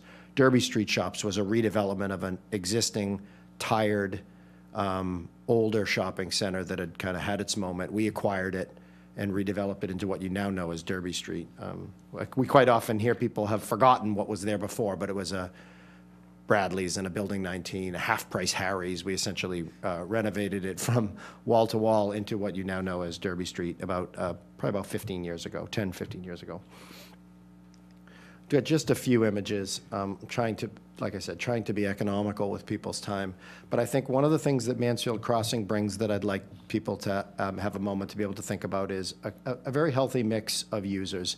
We've got retailers that provide all sorts of different offerings to the consumer, all sorts of different product categories. We've got restaurants, both sit-down restaurants, more casual restaurants. We've got and we've got a site arrangement that organizes the property in a very careful fashion. We've got this beautiful pond at the middle of the center. It's shown in the photograph on the left. It's a 6-acre natural man-made pond, but it was prior to our ownership, and it has a natural vista to it. And we built the property around half of that pond. So the pond really serves as a focal point and a centerpiece of the property. And what that means is that the buildings in our property, when you're within them, you feel a sense of intimacy. You can look around and see the facades of the various users from inside, but from the outside, it doesn't have such an intense effect on the adjacent roadway network. When you're outside the property, passing by the property, you're aware it's there, but it has a much smaller scale feel to the adjacent transportation, to the adjacent roadway networks and to the adjacent properties than one would expect of a property of this size. Derby Street Shops, I wanted to talk to you a little bit about this because I think it has a real walkability and a use of public space that we were very, very careful about. We're very careful about design, but not just the design of the buildings, the design of the public spaces, the spaces that people will use in the property. And that's one of the learning experiences we got there that we tried to very heavily use to influence what we're thinking about for Barnstable. And Wareham Crossing, what I think was, this also has a similarity to Mansfield in the campus style to the setting, where the buildings that are seen from roadways don't feel like the back of buildings, but for the most part, your experience is an internal one. But it also has a very, I think, successful marriage of some very strong, powerful anchor tenants that really have a draw for the consumer and really give the center an identity in the public's mind, but also some much smaller, more pedestrian-oriented tenants, businesses, merchants that are more walkable in scale and that they coexist very successfully. And I think that's a very important strength of that property. So this was a plan that we put in with the RFP. The RFP is, for those of you who haven't seen it, it's like a mini phone book. This is one page of it, but I think it's one that does a fairly good job of expressing how the property would be organized. This is a long-term vision. Many of the businesses that are in there still remain on leases. We are the, I think everybody knows this, but we are the, just for the record, the tenant under the current lease to the airport. We've been so since 2012, and that lease expires in 2024. Most of the tenants, these tenants that you see on the property are subtenants of ours. Their leases expire in 2024 or very close to that as we approach 2024. So the reason I describe this as somewhat of a long-term vision, maybe an intermediate-term vision, is there would be a process, the completion of executing an agreement and a lease with the airport, and then there would be a process of engaging with the existing tenants that are on the property to determine whether they intend to stay, whether they intend to move, whether they intend to move within the property, whether they believe they have the right format. There's somewhat of a negotiation that would be had to attempt to create enough rights to begin a development around those tenants or with them participating in the development or with them departing if that's what they choose. But in any event, that could take over the next few years, single-digit years, as we work with those tenants to begin to create a template for what's available for redevelopment. The buildings that you see on this image, some of them are actually intended to be redevelopments, renovations of existing ones. Some of them are intended to be new. So the building on the far right-hand side is today where Old Navy is. That's actually the airport in the image just off to the right. You can see 132 along the bottom of the image. We're directly across from the Cape Cod Mall. That is that intersection at the bottom center is the intersection across from the Cape Cod Mall. So the buildings primarily at the top of this image, which should be the back of the center, are an attempt to, in some ways, renovate existing buildings, probably down to the structure, very extensive renovation, but renovate existing buildings. Along the front of the property, you have a mix of existing buildings being renovated and new buildings that don't exist today. So this image may be a little disorienting because you're kind of looking at both at the same time, but that's the intention of what you see on the screen. For example, if you witness the sort of long rectangular building that is just above 132 to the right of the entrance drive, that doesn't exist today. All that's in that area today is an ATM machine out in front of Kmart. But that building would be a brand new building, and what we'd envision is its architecture would be designed in a four-sided fashion so that the approach on 132 would feel like the front of the building, but the other side where the parking lot is would also feel like the front of the building. We've done that in many of the properties that I pointed out to you. I also wanted to talk to you a little bit about the housing contribution that we proposed. As you know, the arrangement between my firm and the municipality would be the form of a lease, first an agreement to enter a lease, and then a lease between us as tenant and the airport as landlord. But in the RFP, there was also a request to support municipal housing, to support housing in the municipality. And the way we proposed to respond to that was in the form of a contribution outside, in addition to lease payments. The lease payments would flow to the airport as our landlord, but there would be an additional contribution that to the tune of $2.5 million. And that would have two components. It would have a one-time contribution, a big one-time contribution in year 4. That's the $1.75 million number on the screen. And it would also have an annual payment of $75,000 for 10 years, from year 1 of the lease to year 10 of the lease, each year a $75,000 payment, totaling to $2.5 million in actual dollars. The earlier money would be paid up front, so presumably that could be invested or used from the beginning. We had, with the proposal that you, I think, have seen, but the memorandum of understanding, which would document this contribution, would call for it to be contributed to the Barnstable Affordable Housing Trust upon this schedule, along the schedule we describe, and then used by the trust to support housing in Barnstable. I know there may be a whole variety of questions. I tried to be brief because I know that this is a very, very big and complicated topic, and then I know you've been working on it for quite a while, so I presume there's quite a bit of experience with it already. But again, we are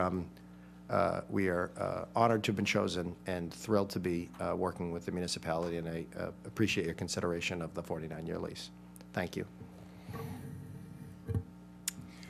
I would ask anyone who may have a question to place it through our Assistant Town Manager, Andy, and he will either handle it or hand it off. Any questions, councilors? Yes, I'll start down this end. Councilor Cullen? Yes, hi.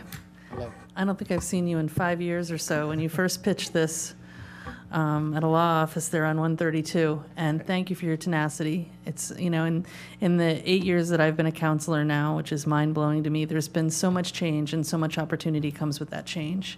And I'm really thankful that we're finally in a position where we're going to capitalize on a property that it was really disgraceful how much resistance there was behind this whole thing. So thank you very much for your tenacity, and thank you to leadership for making it happen. I wondered if you had any facade photos or anything that would it be more like what's happening in Hingham, or do you have any front views for us? Not designs that have been done for this property, but I do think the imagery that, you can see, I think, some similarities in the imagery. There's been a little bit, I would say, of evolution in our approach to building design over the time that we've developed these properties. And the evolution is one that started, our industry was very, very tenant-focused not too long ago. Recession seems not too long ago, but 10 years ago, right? And what that would mean is the tenants, the stores, would have some prototype. They would describe what they were going to have for an image, and they would dictate that to our firm as landlord. That's evolved quite a bit, and we've been one of, I think, the more pushy landlords to these tenants about demanding that evolve. And so more often than not now, the property as a whole is getting an architectural motif that we choose, usually in collaboration with the municipality, because very often that's a regulated topic in town's zoning ordinances.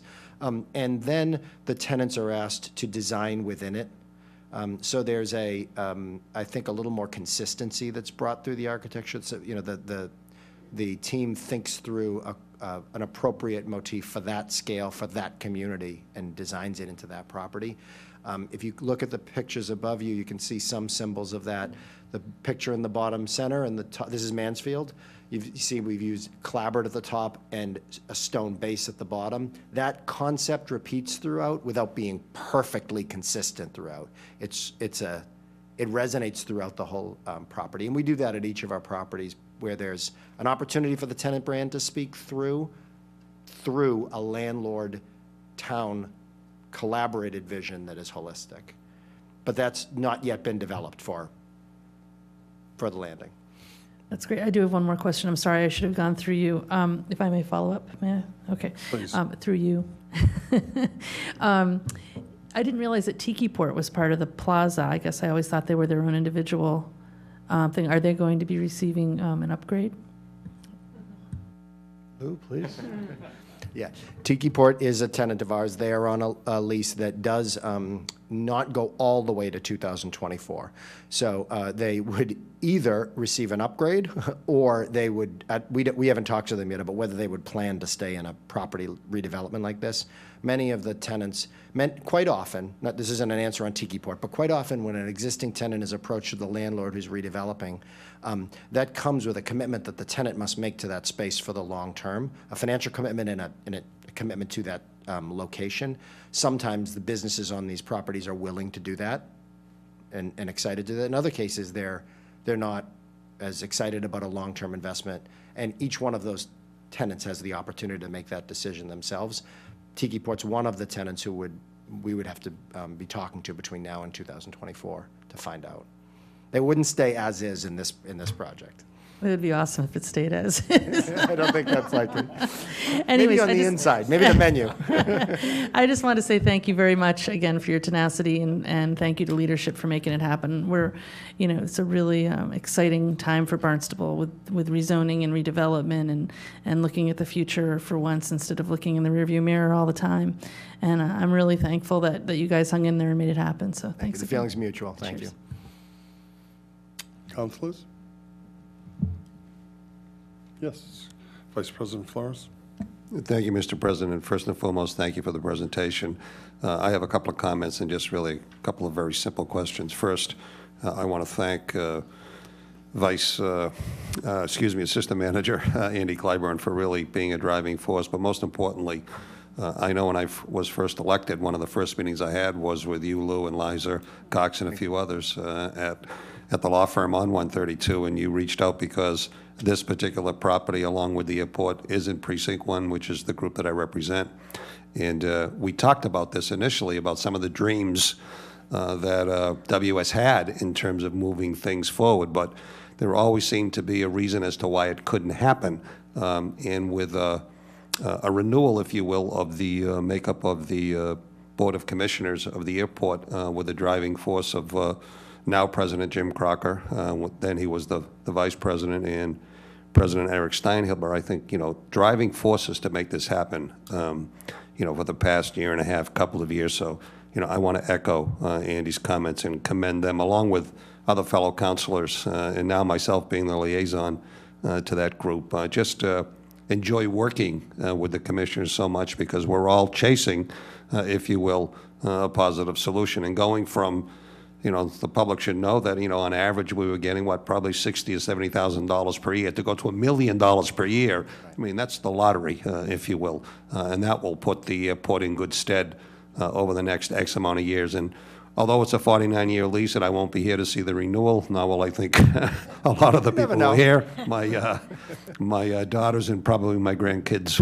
will. So I hope it will be as successful as it possibly can be. Secondly, I just want to point out, you mentioned that you want us to call it Cape Town. I don't know anyone that's ever called it Cape Town. We call it Kmart for the most part, at least most folks that I know. And I noticed in terms of the names that you called, you have the Derby Street shops, which I've been to many times. You've had the crossings, which I've been to. And then you also did one in Linfield. Right. And I remember when I was school superintendent there that was a big event in that town and really came out to be a terrific property. I'm curious as to why you call this the Landing. What is the symbolism behind that for the audience? Yeah, sure. Sorry? I know why. Yeah, I think. You don't have to answer that. We got it. You have to ask him. He said you have to ask him. I can answer it for you, sir. Thank you. Airport. Okay, just want to be sure. That was quicker than I could have made it, so. Councilors, any further? Yes, Councilor Steinhauer. I'll throw another bouquet on the pile here, but Lou, it's really good to see you actually sitting here with votes on the agenda. When we first talked 5 years ago, this seemed nearly impossible at the time, based on a lot of the resistance that was in place at that time, and you were very diligent in it. And I want to again thank the assistant town manager. A year and a half ago, where you and I and then Vice President Crocker had the meeting with the former airport manager and really got some fuel behind this. And you've been taking it since then, and then Katie taking over the airport. I remember when we were first sketching out the RFP, we talked about awarding it by the end of 2018. It was amazing that actually happened based on all the twists and turns and issues that came up, and not always some unpleasant conversations at times, but professional conversations and working through the issues. And I just want to thank everyone involved. And it's just, again, it's great to see you here with the actual votes on the agenda. So thanks for sticking with it. Thank you. Yes, Councilor Snap. Again, thank you for the presentation and for all the work that came before this momentous day. Just a question about the retail environment, and you had kind of referenced that.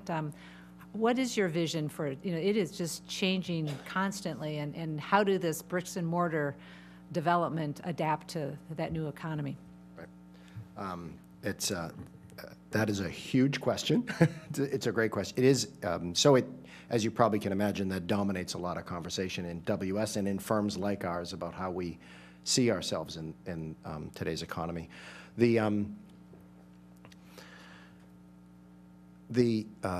Several things have happened that I think are very relatively recent. So retail has always been a dynamic sector. That's not new, right? I've been at this firm a little over 20 years. The firm's in the order of 40 years in business. And we've always realized we're in a very dynamic sector.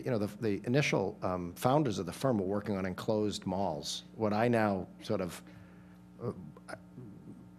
people of my generation don't even shop at them anymore, let alone the millennials, right? And so we were watching our sector evolve through from enclosed malls to more large anchor stores, power centers dominated by those large anchor stores, centers more carefully designed, which still included those elements, but were more were they more appropriate in scale given the overall center, and then into the lifestyle center sector. So we've always seen our sector as a very dynamic one, because in the end, our customers, the tenants, are serving directly the customer, the public, and the customer is very, very fickle. The retail customer is very, very fickle. So they've always had changing appetites, changing expectations, and the result for us has been a changing format to our industry. And I think we pride ourselves on being one of the firms that, because of our proximity to the retail tenants, because of our privately held nature, we're able to recognize quickly and capitalize on quickly. In each of the changes in formats that I described, we were one of the firms building in it first. We were out of enclosed malls 5 years before everybody else and into the open air. So at each of these moments in time, at each of these inflection points, we found ourselves exploring that new format on the leading edge of its emergence. And so I think what we now see is really at each of those historical changes, what we felt is there was an inflection point, there was a moment of transition, there was a moment of change, often timed with an economic cycle, and then there was a new status quo. And maybe that status quo would last for 7 years, 10 years, whatever, right? How often are 7 years, something like that, right? And then there'd be another moment of intense transitional change, another inflection point where the industry would be reformatting itself for the consumer's expectations, and then another status quo. Today, we don't really see a status quo anymore. We see a constant to the change. And I think that was made more pronounced by the last recession, and the emergence, of course, the emergence of alternate methods for people to make retail purchases, the internet, right, and all the channels that come with it for purchase. So where we find ourselves now is in a sector that is in a continuous state of change, not one where we can rely on today's moment as a status quo. And that forces us to have a philosophy where the property requires a constant investment. We used to be able to think about the investment very cyclically. We're going to invest, and it'll have 5 years or 10 years or our life. Today, we think of the investment as constant, as these properties are a constant, they constantly consume our investment dollars and also our organizational, our thought, our intellect, to continue to keep them fresh. And at its core, what that means is that the properties can no longer be, we can't think of them as a collection of retail offerings. They have to be a place that offers the consumer a compelling reason to patronize that is different and unique every day. Because the consumer of 10 years ago made one choice to use our property when we built it, and then would be a loyal customer. They would become a customer of those businesses and be constant. Today's consumer makes a unique choice every visit. Every visit, they get an opportunity to rethink, do I really want to go to that property or not? And they do actually make that choice. They're conscious choosers of what to do with their time and dollars in the retail sector on a daily basis. So for us, and we think for any firm that's going to be successful in this environment, any firm like us, the approach to the property has to be one of curation. We have to think of ourselves as a constant custodian, not a developer, and then we just manage and operate. We have to think of ourselves like a steward whose obligation to the property and to its relevance to the consumer is constant, not momentary.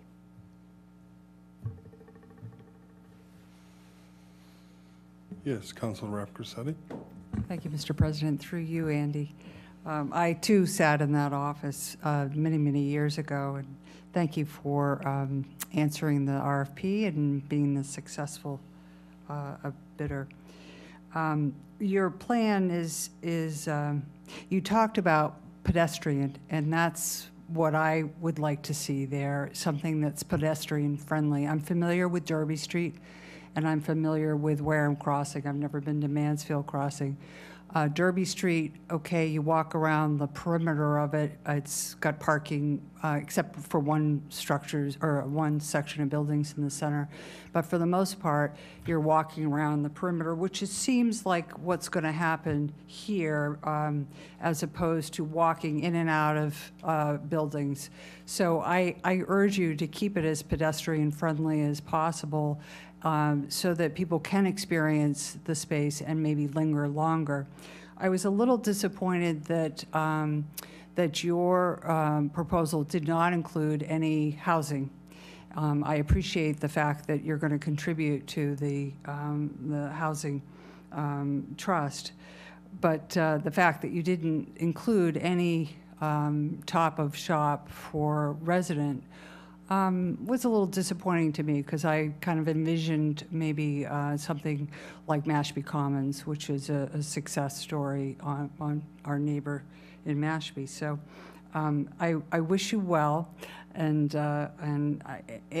congratulations to the airport. And I know Mr. Brialt, I'm sure, is applauding this day because it's a long day coming. Thank you. Thank you. Assistant Town Manager, would you like to add? Yeah, I would just, to the housing piece, I would say WS Development went above and beyond trying to work housing in, to the point where they actually all offered an alternative pro forma, and that alternative pro forma simply did not meet muster as far as highest and best use and FAA requirements. We discussed directly with the FAA, and we just could not get there for developing housing on the site. Trust me, we pushed that as far as we could with the FAA. Yeah. Councilors, any other questions? Yes, Councilor Dagwan. Thank you. Through you, Assistant Town Manager Claiborne. I noticed that you talked a little bit about some of the concepts that you were putting forth, and my previous councilor talked about pedestrians, and walkability you talked about, and you also mentioned entertainment, and I'm just wondering what is the type of entertainment that seems to be prevalent or at the time. This project has come a long ways through two managers. We have a great airport manager right now, but Bud was wonderful as well, and many commissioners, some who agreed and some who didn't. I was a liaison on the commission as well. I remember meeting with you. That's when Dan Santos was on the airport commission. That's many, many years ago. And so to see it get to this point, I found that people were resistant to change, and you came with an idea of helping us understand how we could move forward and make that area a little better. But I am concerned about what kind of entertainment that you were mentioning. Lou? Yeah. The entertainment that we're finding most successful in these properties, there are a few different versions of it. We often see movie theaters want to be part of these properties.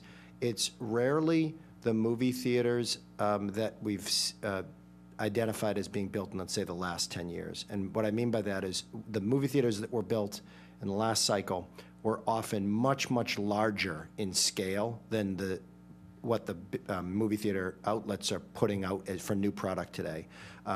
10 years ago, we would have seen movie theaters in the 75 to 80,000 square foot range. Today, they're often in the 35 or 40,000 square foot range, so less than half. That means half the size of the building, half the seating, half the screens.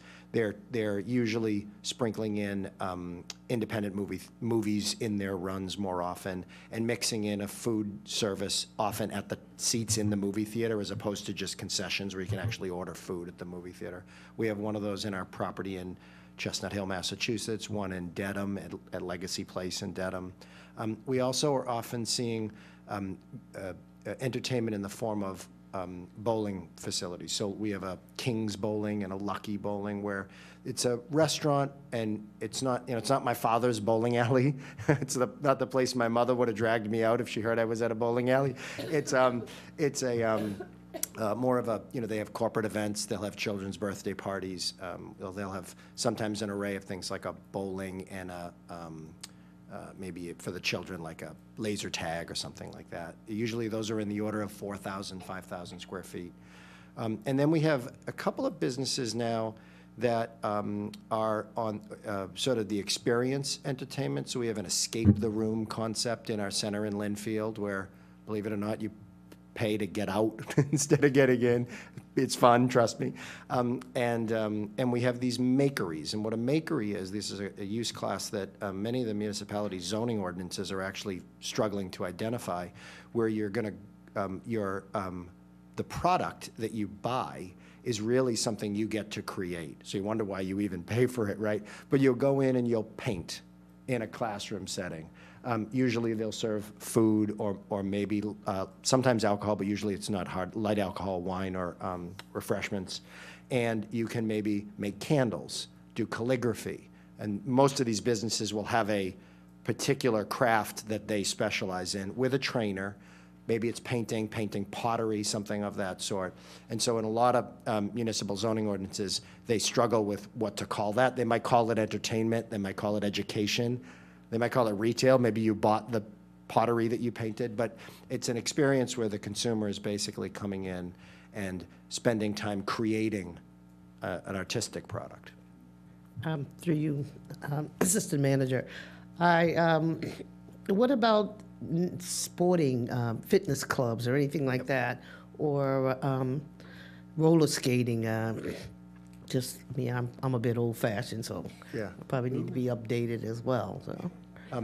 Fitness is very common in our properties and something we'd like to bring here. And usually what we're seeing with those is the fitness establishments are also changing their scale. They're building smaller scale establishments and specializing in a fitness activity. So we'll have cycling studios, stationary bike cycling studios, or fitness studios organized around one instructor type model, yoga, boot camp, what have you, and you'll pay for classes as opposed to large gymnasiums where you work out on machines.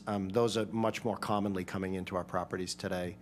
I think we have a healthy, probably 3 or 4 fitness opportunities and offerings for the customer in each of these properties. Thank you. Thank you. Councilors, I would ask that I put 3 questions. Oh, would you like to respond to one of those issues? Please. I'm sorry, I wasn't going to respond. I was going to add something. I didn't want to steal Katie or Lou's thunder at the beginning of this, but I think it's important for those folks that are watching, again, getting back to the magnitude of this. We didn't get into the financial discussion whatsoever.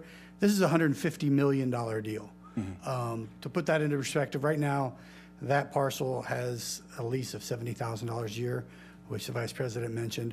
We're going to be getting more per month than we currently get per year. So just wanted to make sure that they understood. On top of that, we're talking about a $50 to $60 million investment. So had WS come and develop this not on town land, we would be very happy. But on top of that, we're looking at being the landlord at $150 million over the next 50 years. So yes, quite an accomplishment to say the least. Through you, Mr. Assistant Town Manager, I would ask that you give us a 3-prong update. One is nobody's going to recognize the time and energy spent just alone in the last couple of weeks negotiating, including the last couple days. So if you could give us a thumbnail sketch of just a few of the things that got resolved so we could be forward. Secondly, I'd ask you to go over the lease terms as it goes forward and the signing as we go forward all the way to the approval of the Airport Commission. And then lastly, I'd like you to remind all the councilors that when development opportunity arises and when a scheme is in place, how the council and the town boards will play another role. So if you could give me that 3-point summary, I would appreciate it. okay.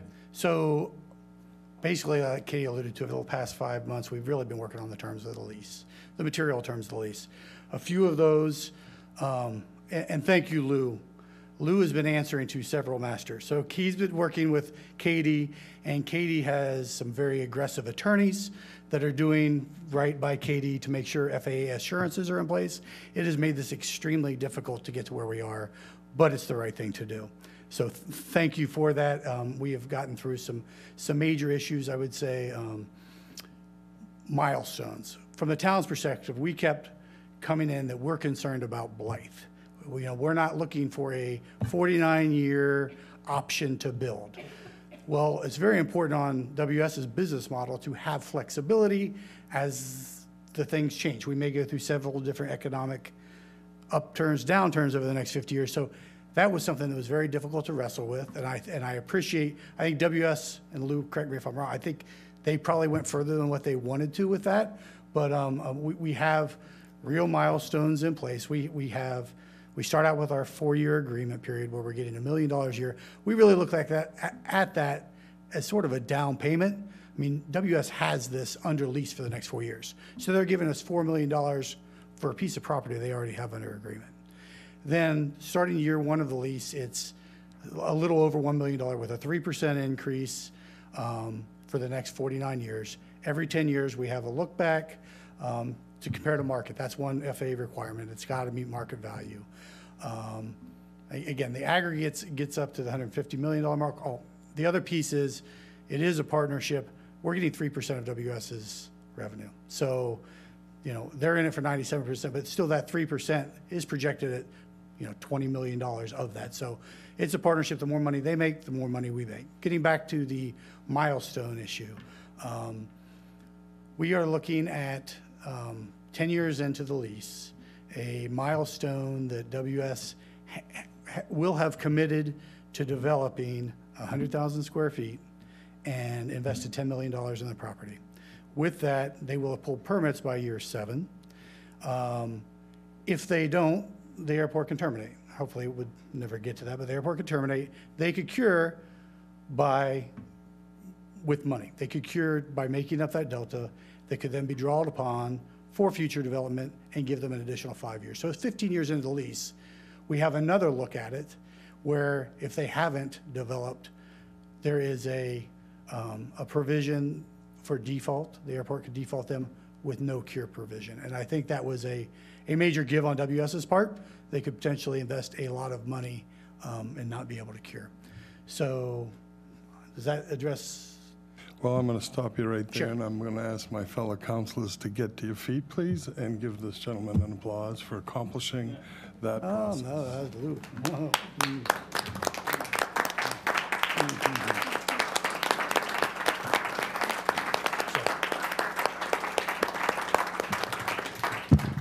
I should have said that group, certainly not just Yes, that gentleman. yes. Thank you, Lou, for your effort. As you know, that was quite a sticking point for us for some time. We're on to point 2, if we could, Assistant Manager. The lease process as you go forward from here, as you expect it to go through. Sure, I think Sure. Katie would probably be the Thank you. best person for that. Sure. Really, the next steps in the process is for us, as long as, you know, tonight we're looking for the 49-year approval, is to take it to our airport commission in May for our commission meeting then to have conditional approval of the lease. We still need to work through some just legal terms and cleaning up the lease itself after we've made some agreements on some major areas of the lease itself. So it will take some time. Additionally, WS Development needs to bring this forward to their lender, so they do need some time to work with their lender. That's a 30 to 60-day window. So we're looking at July to be probably the month that we'll be signing a lease with WS Development. And then they'll come in front of the town and the town councilors for future permits. So that's what we're looking at. Thank you. Andy, would you describe the overlay district and how that will all work as we go forward? Can I just make one correction? Sure. Sorry. Save We're me. signing the agreement in July, and then the lease comes after that, 4 years after that, so just for that clarification. Which would be at the expiration of the previous. Correct. Right, so we understand. Thank you. Are you comfortable with the overlay district? I'm probably not the best at that, I'll be honest with you. I look for Elizabeth Jenkins, and of course, the one time she's not front and center, she's not here to save me. As it relates to... We do have our maybe Ruth, town yeah, maybe- attorney with us, and sure. she's Well, very Ruth versed just in this aspect. See, that's why I told her to sit right behind her. Good evening, Council President, everybody else. It's great to see you. It's exciting to be here, as everybody is saying. I was going to wear my cheerleader suit, but it's a little tight these days. But in any case, this council is very familiar with the regulatory agreement process. As part of putting out this RFP, the regulatory agreement process was extended to this parcel. What we are probably contemplating, depending on how WS wants to proceed, is probably a 3-party agreement with the Cape Cod Commission, which can be done because we have this designated as a regulatory agreement area. So that further streamlines the permitting process. And that was done prior to it going out for an RFP so that everybody knew that we were committed to working with them to move on the real estate and improve this real estate. The council showed wisdom in this regard, too. It was That terrific. predated the lease Yes. going out. And thank you for your wisdom getting us there as well. Thank you. Thank you. Councilors, with no more questions. Yes, Councilor Snap. Just because this is an interesting animal, what are the property tax ramifications for this development. That's it. Lou, do you want to take that? We provided a little bit of information in our proposal in the RFP about the corresponding results of property tax revenues in the municipalities where we've done this type of work. And I think they ranged from before development to at the conclusion of the redevelopment, somewhere between, I think the lowest one was a 5 times increase to, I think, a 9 times increase in property tax revenue, a multiple of somewhere between 5 and 9-fold. The property last year, I believe, generated a little less than $200,000 in taxes to Barnstable, if I'm not mistaken, last year. So you could see the redevelopment, whatever 5 is, quintupling at probably on the lower end of the scale, up to something like 9 or 10 times that revenue, based on the value that's invested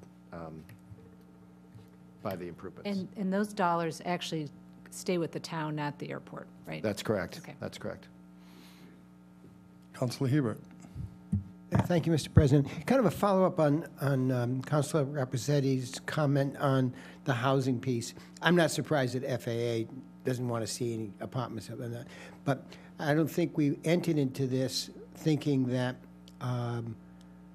the monies that you're going to contribute to the housing trust, I don't think that was what we were thinking of originally, but am I correct in saying that because the residents didn't happen, that this is your way of helping us with our housing crisis? Am I clear on that? That's precisely the case, okay. yes. Thank you. Much appreciated, because we do need them. Thanks. I think I'd like to add something there, since I did have an occasion to be in on some of the phone calls. I also feel quite confident that the leadership and clearly with Lewis and his owners, WS said clearly they need to be participating in housing because they know there'll be a great amount of opportunity to bring employment to their center from the needs that will be produced by solving the housing issue. So their commitment to the housing issue has always been great for us. So I'm very grateful they recognized that early in the process, and they made that clear to us along the way. Thank you. Hearing no more questions, my last bit of praise would be to Katie.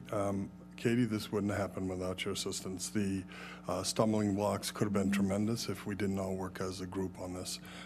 It was everyone's idea, it was everyone's push. And I'd ask, actually, there's a couple people who assisted us in the back, couple managers. Could I get a few people on their feet? David Anthony, Mark Mill, everybody who participated in this process.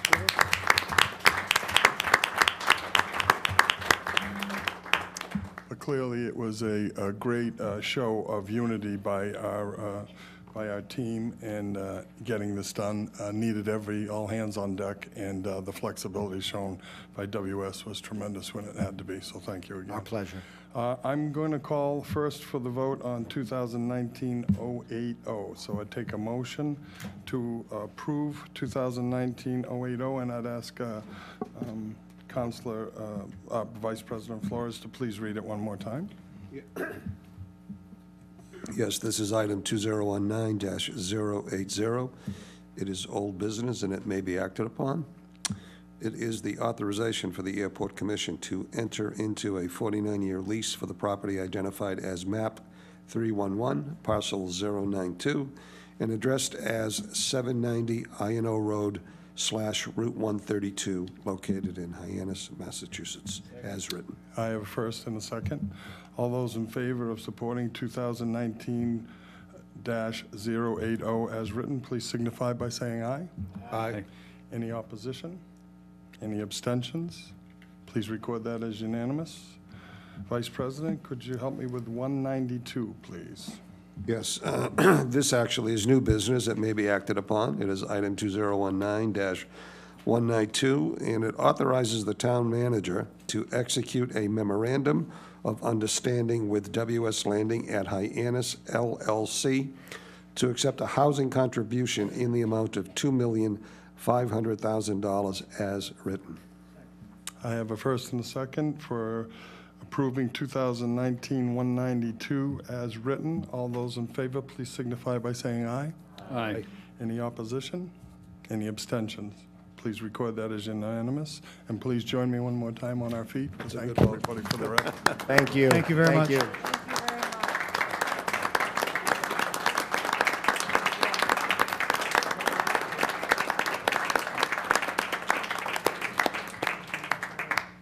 That's a great job done. Thank you. Nice to see you.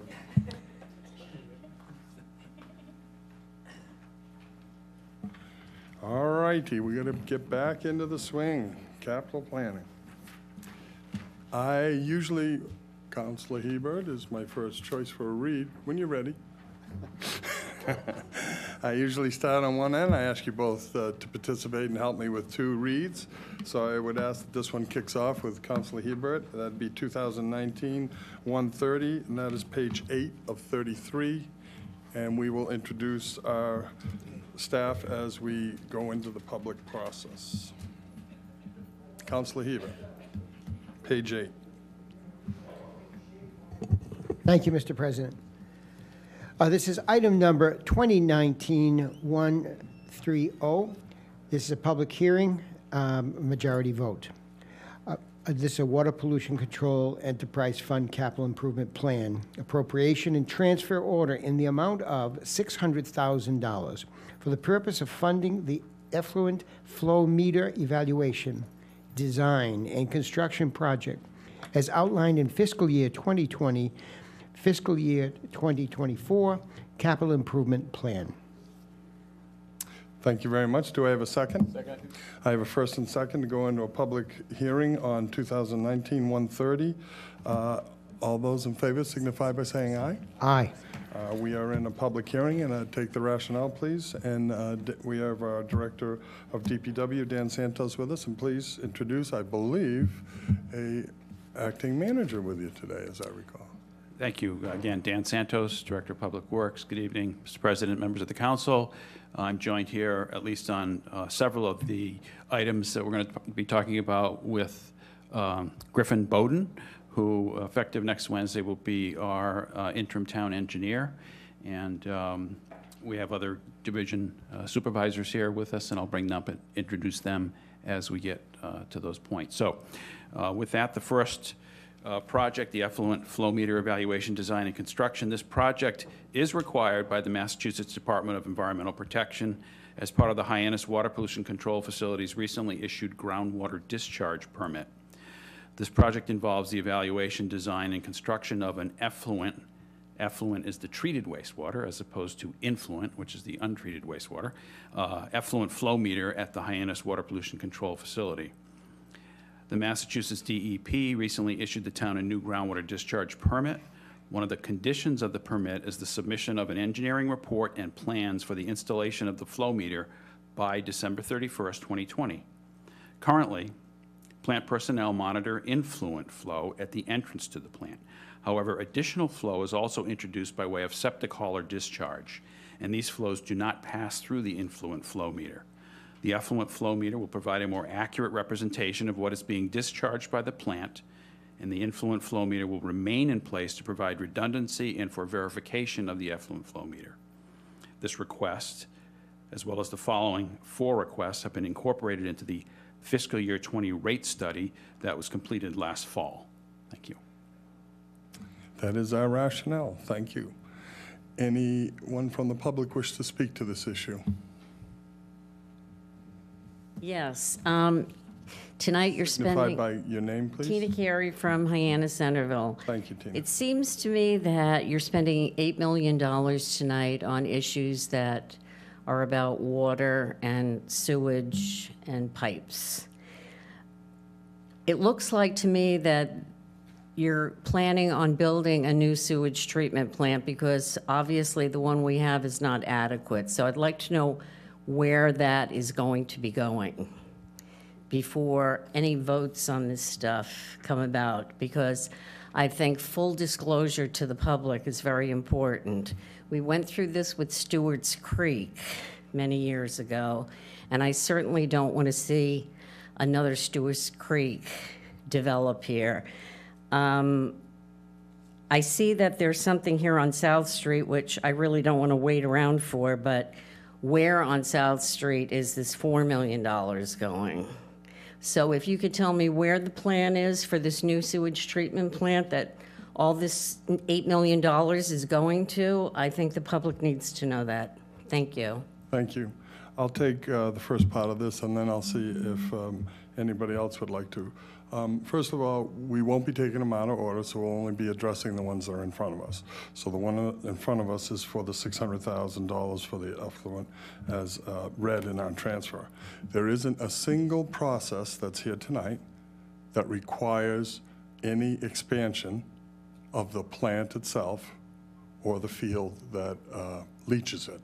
So your statement that we need bigger and more systems are right when you talk about collection systems, but they're wrong when you're talking about the system we own at the water pollution control area. So there is no truth to that issue, so we need to be honest when we're here on this table. And so today we're talking about this issue, and I would ask if either one of you would like to speak to it one more time about the issue of the proposal that's before us. Well, simply, this is just adding a meter so we can accurately understand the flow that is leaving the plant, which is very helpful to know primarily because we need to understand how much water is going into the ground because there is a possible limitation there. So the more we know about how much we're discharging, the better we'll be at managing that discharge and where it will need to go. But for anything that's before us, as you mentioned, Mr. President, for the capital program for FY20 is all being handled with the existing plant, with the existing disposal areas. And we will be performing at a higher rate, which will satisfy all regulatory people through the process. Thank you very much. Any other questions from the public? Can I ask one more question? I will grant you one more question because you said you couldn't stay. Well, I don't want to stay. I almost take that personal. I'm sure some of my counselors do. I know this is something people don't like to hear, but I hope that it will be in the plan that there will be some type of outfall pipe for the effluent, because as we know, we've had to buy houses whose basements have collapsed because of so much effluent that we're pumping into the ground. And also the high school is flooding because of the effluent. I don't know if it has anything to do with Barnstable Harbor, but I heard that they have an effluent pipe that goes to the community college that's being dumped into the old cesspools, and then it's going out into Barnstable Harbor through Patrick Page's property. I don't know if that's true, but I get a lot of phone calls. And I just want to make you aware, and I would like that to be put on the table, that the town will look into an outfall pipe for the effluent. Thank you. Thank you very much. The program of reviewing our sewer plans is hotly under the progress of the manager, and we will have a full-blown plan, we were told, by the fall. So I think we'll be having a very clear and decisive direction for all of our future needs. Mr. Manager. Good evening, Town Manager Mark Ells. I'll just make a couple of general statements based on the questions by our public, and certainly turn over all technical details to the Director of Public Works and his staff. To give the viewing public a feeling for the scale of our Hyannis Water Pollution Control Facility, the asset value of that is well over $200 million. That's a significant facility. So if, and at this time, we're not contemplating another treatment facility, certainly of that magnitude within the town, we certainly are looking at the existing facility and have managed it in a way that as it progresses through its useful life or compliance from a regulatory standpoint, to remain compliant, and to remain safe and functional, we continue to invest in that facility. And our rate structure supports our ability to do that. What's being proposed before you tonight are projects to continue along those lines, as well as expansion in the sewer collection system. which will go through the public process as we are required to do and to discuss. Relative to outfall pipes, it is always a consideration when we evaluate the alternative methods of disposal of effluent. It is not allowed in any of the waters outboard of our community through the Ocean Sanctuaries Act. Not that we couldn't revisit that act, but certainly that in itself creates challenges as we evaluate that option.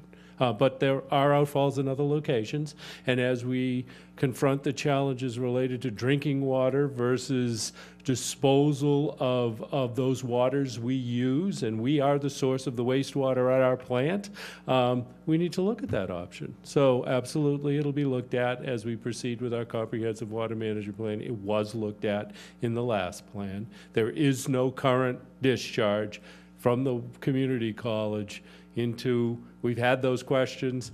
Basically what happens at the college is they've repiped that. They used to be on site when they went online. Now they connect through a pump station to the water pollution control facility. So that's the answer to that.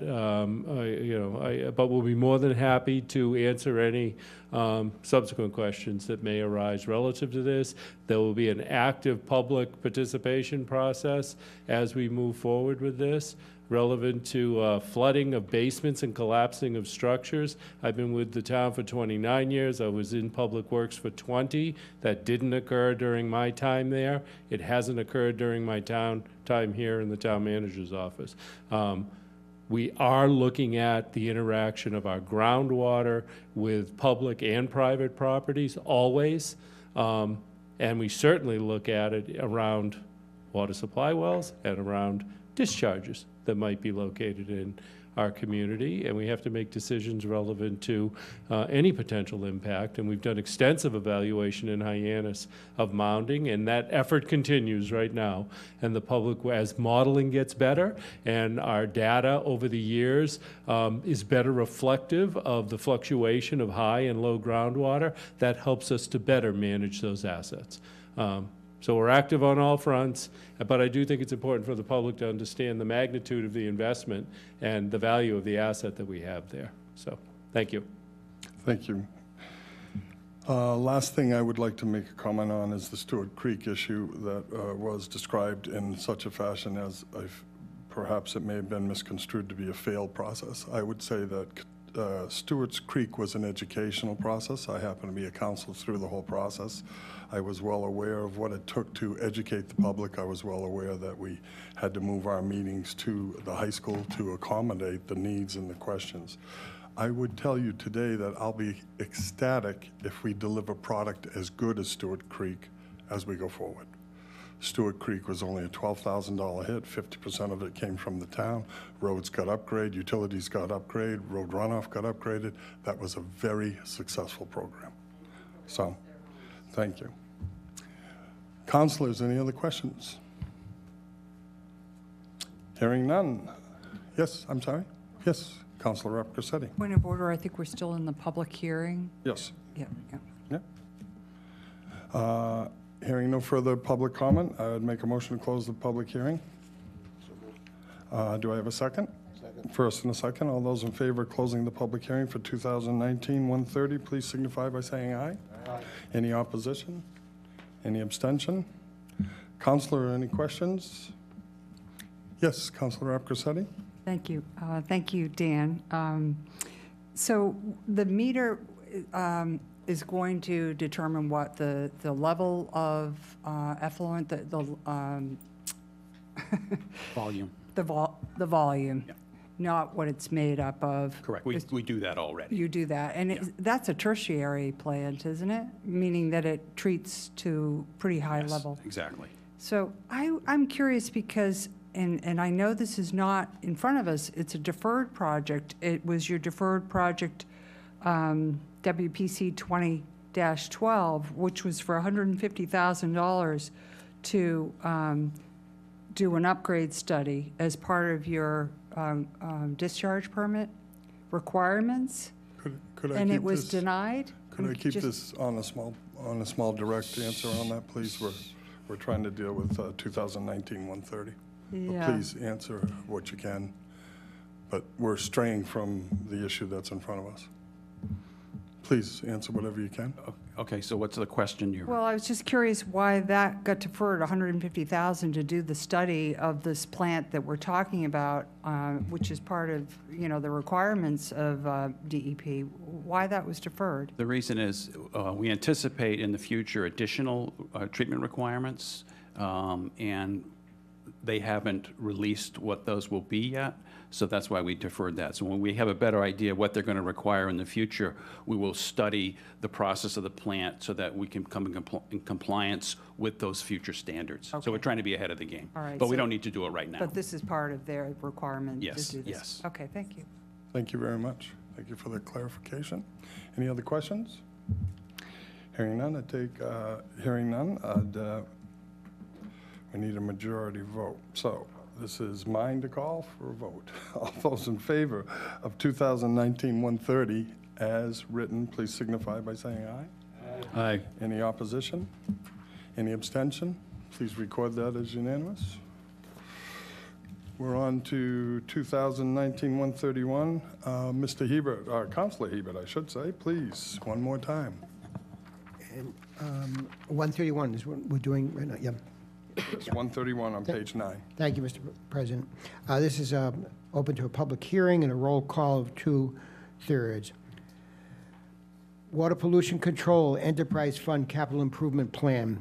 Item number 2019-131, appropriation and loan order in the amount of $380,000 for the purpose of funding the sewer system evaluation surveys project as outlined in the fiscal year 2020-fiscal year 2024 capital improvement plan as read. Do I have a second, please? All those in favor of opening the public hearing on 2019-131 signify by saying aye. Aye. Any opposition? Any abstentions? We're in the public hearing. Would anybody like to speak to the issue? Hearing none, I'll take a motion to close the public hearing. All those in favor of closing the public hearing on 2019-131, please signify by saying aye. Aye. Any opposition? Any abstentions? Dan, would you like to give us a rationale? Yes, sir. State regulations require sewer authorities to develop and implement an ongoing plan to control infiltration and inflow, known as I&I, into sewer systems. Infiltration is the leakage of groundwater into the sewer through cracks and openings in sewer pipes and manholes. Inflow is the flow of storm water into the sewer through storm drains, roof leaders, and sump pumps in basements of buildings. In 2017, the town of Barnstable submitted its infiltration and inflow analysis to the Massachusetts Department of Environmental Protection, which included follow-up sewer system evaluation services work as the planned next steps.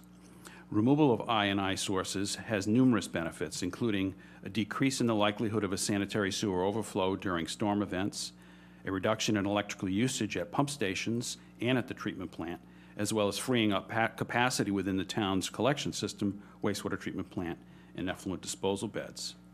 As a follow-up to the town's 2017 infiltration and inflow analysis, this project involves targeted evaluations in order to locate and identify specific sources of infiltration and inflow entering the town's sewer system. This project includes flow isolation and TV inspection of up to 14,415 linear feet of sewer, 475 manhole inspections, smoke testing of up to 142,600 linear feet of sewer, and dye testing of up to 50 locations to be carried out in conjunction with CCTV inspections. Thank you. Councilors, any questions? Here, I have a motion to move the question. All those in favor of moving the question signify by saying aye. Aye. Any opposition? Any abstentions? Hearing none, I'll turn it over to Janet, please, for the roll call vote on 2019-131. Biedenbender? Yes. Crocker? Yes. Cullum? Yes. Dagwan? Yes. Flores? Yes. Rafferty? Yes. Hebert? Yes. Lebeck? Yes. Neary? Schnapp? Yes. Steinhilber? Yes. Tinsley? Wallace? Yes. With the council's indulgence, I'll ask if I can just ask you to pause one moment. I would like to take one out of order. That would be on page 29. It'd be 2019-190. It's the only one that remains for our chief crime fighter here. So if I could ask my vice president to read in the new business order that may be acted on. Yes, Mr. President. This is new business that may be acted upon. It is item number 2019-190. It is the acceptance of a grant in the amount of $7,160 from the Executive Office of Public Safety and Security, Office of Grants and Research, relative to the Highway Safety Division as written. I have a first and a second. Chief. Good evening, Mr. President, members of the council. Thank you very much. Sorry to interrupt you, Jan, but I appreciate it. Thank you. Matthew Sonneman, Chief of Police. I'm here to present the rationale for 2019-190, accept of a fiscal year 2019 pedestrian bicycle and safety grant, enforcement grant, and equipment grant for the amount of $7,160. Basically, this grant will allow us to do targeted enforcement on crosswalks and other pedestrian safety issues throughout the town of Barnstable, mainly on the Main Street and around the Cape Cod Mall area. It'll also allow us to conduct some education around the Sturgis School on Main Street and relative to safe crossing of the road and things like that. It will also allow us to purchase some bicycle helmets for the school resource officers to distribute throughout the town of Barnstable to school children who can't afford any of those equipments. There is no matching on this grant, so it's $7,160. We expend it, and then we get reimbursement from the state as we do. Councilors, any questions? Please extend our thanks to Ann Spillane for the staff assistance on this. I will. Thank you very much. Hearing no questions, I would move for a vote. 2019-190 as written. All those in favor signify by saying aye. Aye. In opposition? Any abstentions? Please record that as unanimous. Thank you, Chief. Thank you very much. Thank you, Mr. Santos. Sorry to keep you. I am back on with, I'm going to go to Councilor Snep, please. I'm on page 10, 2019-132. No, I'm going to Snep. Item of old business with requiring a public hearing and a roll call vote of 2/3 for the Water Pollution Control Enterprise Fund Capital Improvement Plan, 2019-132 appropriation and loan order in the amount of $1,160,000 for the purpose of funding the Rendezvous Lane Pump Station Replacement Project as outlined in the fiscal year 2020, fiscal year 2024 capital improvement plan. I have a first and a second. All those in favor of going into a public hearing for 2019-132 as written, please signify by saying aye. Any opposition? Any abstentions? We're in the public hearing. Dan, could we have a rationale, please? Sir. Looking at the pictures, you might think you're looking at Hurricane Sandy, but those are in fact nor'easters, and that's the end of Rendezvous Lane on those dates. This appropriation is for the design and construction to replace the existing Rendezvous Lane Barnstable Village pump station. This work will include the installation of an emergency generator, reconfiguration of sewer pipes, and relocation of vital station components outside of the 100-year flood zone. The Rendezvous Lane pump station was constructed in 1975 and has passed the end of its design life. The station operates using outdated technology, using compressed air to eject sewage from the pump station through a force main and into the receiving sewers on Route 6A. The pump station and its electrical components are located well below the 100-year flood zone elevation, and in recent years, the area surrounding the Rendezvous Lane pump station has become completely inundated with flood water on several occasions. In January 2017, seawater infiltrated the pump station, creating major electrical and mechanical issues. Town staff worked through freezing temperatures for several weeks to fully restore the station to proper working order. It's only a matter of time before another similar flooding event occurs, as these flooding events have been occurring more frequently in recent years. In addition to these issues, the Rendezvous Lane pump station has no on-site backup generator and requires a portable generator to restore the station during power outages. Unfortunately, the station is impossible to access when the area is inundated with floodwaters. As part of the pump station rehabilitation program, this project has been fast-tracked as the #1 priority because of the likelihood of failure is extremely high, and the consequence of failure is sewage backing up into homes or flowing into Barnstable Harbor. The new station will be designed for maximum coastal resiliency, moving all vital components outside of the 100-year flood zone. Thank you. Any public input? Hearing none, I'd make a motion to ask for a motion to close the public hearing process. Do I have a second? First and seconded, all those in favor of closing the public hearing process, please signify by saying aye. Any opposition? Any abstentions? Councilors, any questions? Yes, Councilor Snap. Mr. President, thank you, Dan. Given the picture that's in the capital improvement plan, it doesn't look like this pump station serves that many residences. Could you tell me, or is there a lot of gravity feed down to that pump station, or how many? Yes. Okay. I don't know the number. I don't know if Griffin knows the number, but it's... It services somewhere between 40 and 50 residences. So that's a big amount of money for 40, 50 residents. I mean, when we add the 3 million for the pump station. I don't suppose there's any other alternative to that, huh? No, there's not. Yeah, we've got to protect that asset, and we have to provide the pump station, and I think the most prudent thing at this point is to get it where it's safe from coastal storms and to get emergency generation there so it can continue to run in all conditions. And there's no other, I mean, it's not that densely populated, so there's not really any other, it couldn't serve any other part of that? No. I wouldn't think so. No. Okay. There's no more opportunity for build out there. Any follow-up? All set? Any other questions, councilors? Hearing none, I'd move the question, I'd move it to our assistant town clerk for a vote. Crocker, Yes. Cullum, Yes. Dagwan, No. Flores, Yes. Rapcorsetti, Yes. Hebert, Yes. Lebec, Yes. Neary, Yes. Schnapp, Yes. Steinhilber, Yes. Wallace, Bienbender. Yes.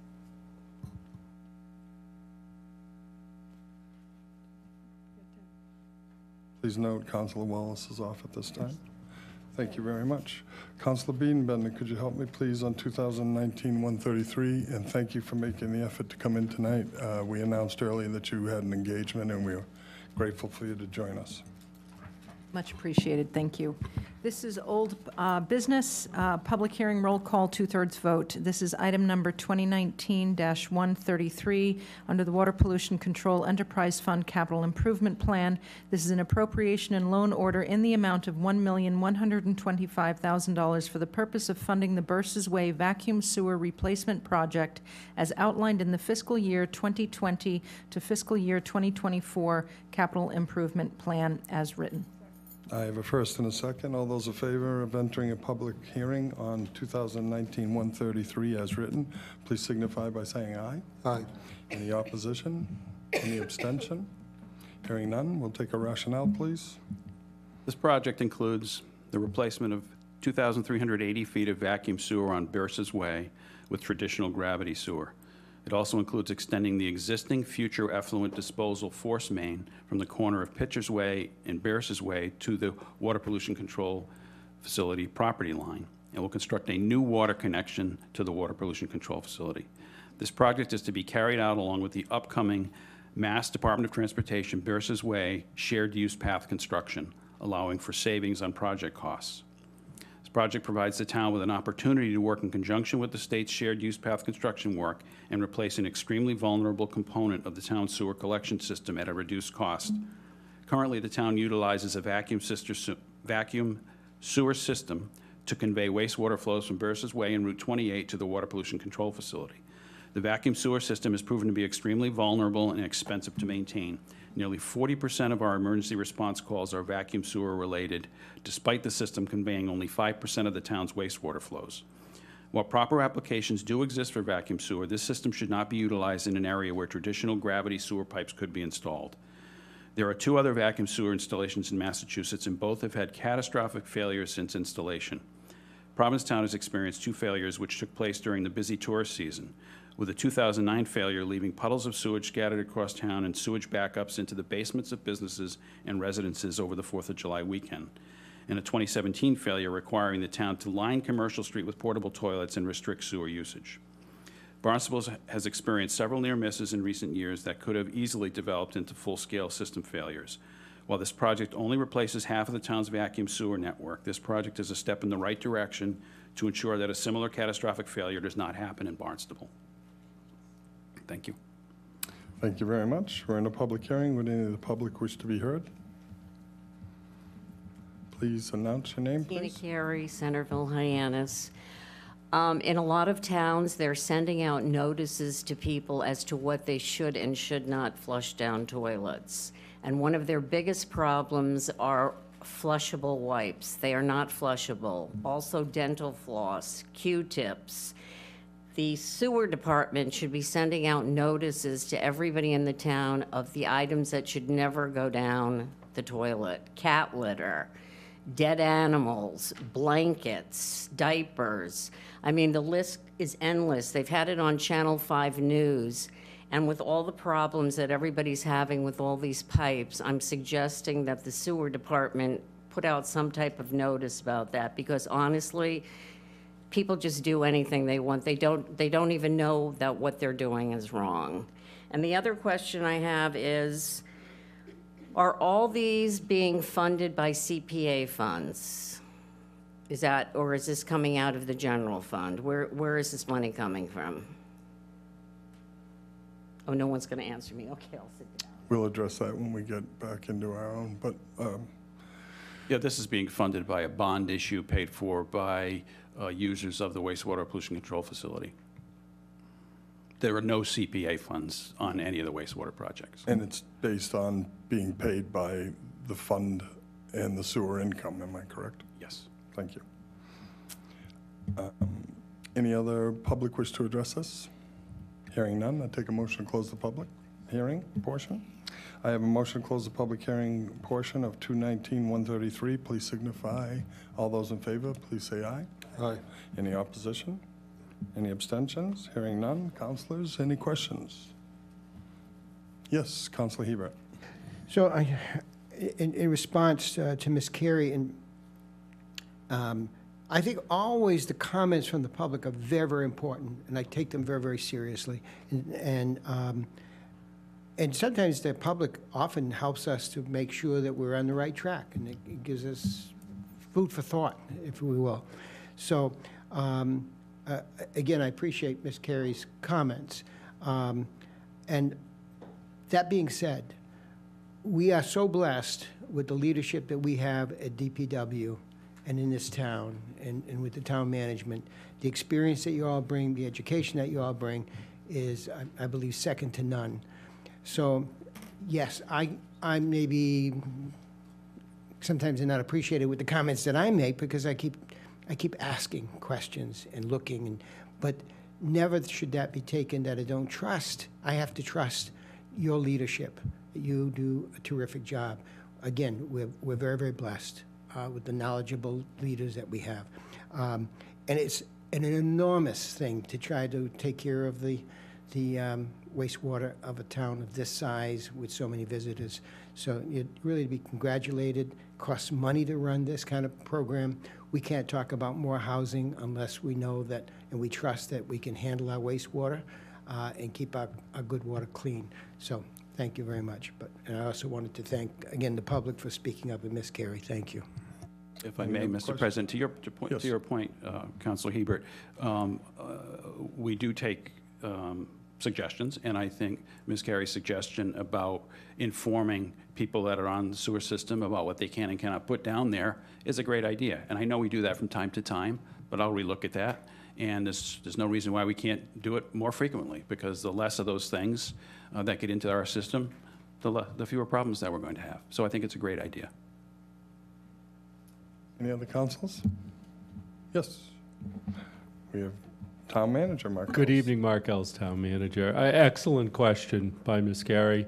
If you go to our website, look at water pollution control, it does discuss some of the items that can't be flushed, but certainly not all our residents look there. So the suggestion to reach out further through our communications and review that and broaden it, depending on the technologies that we have in place, excellent suggestion. So it'll only help us operate the system better.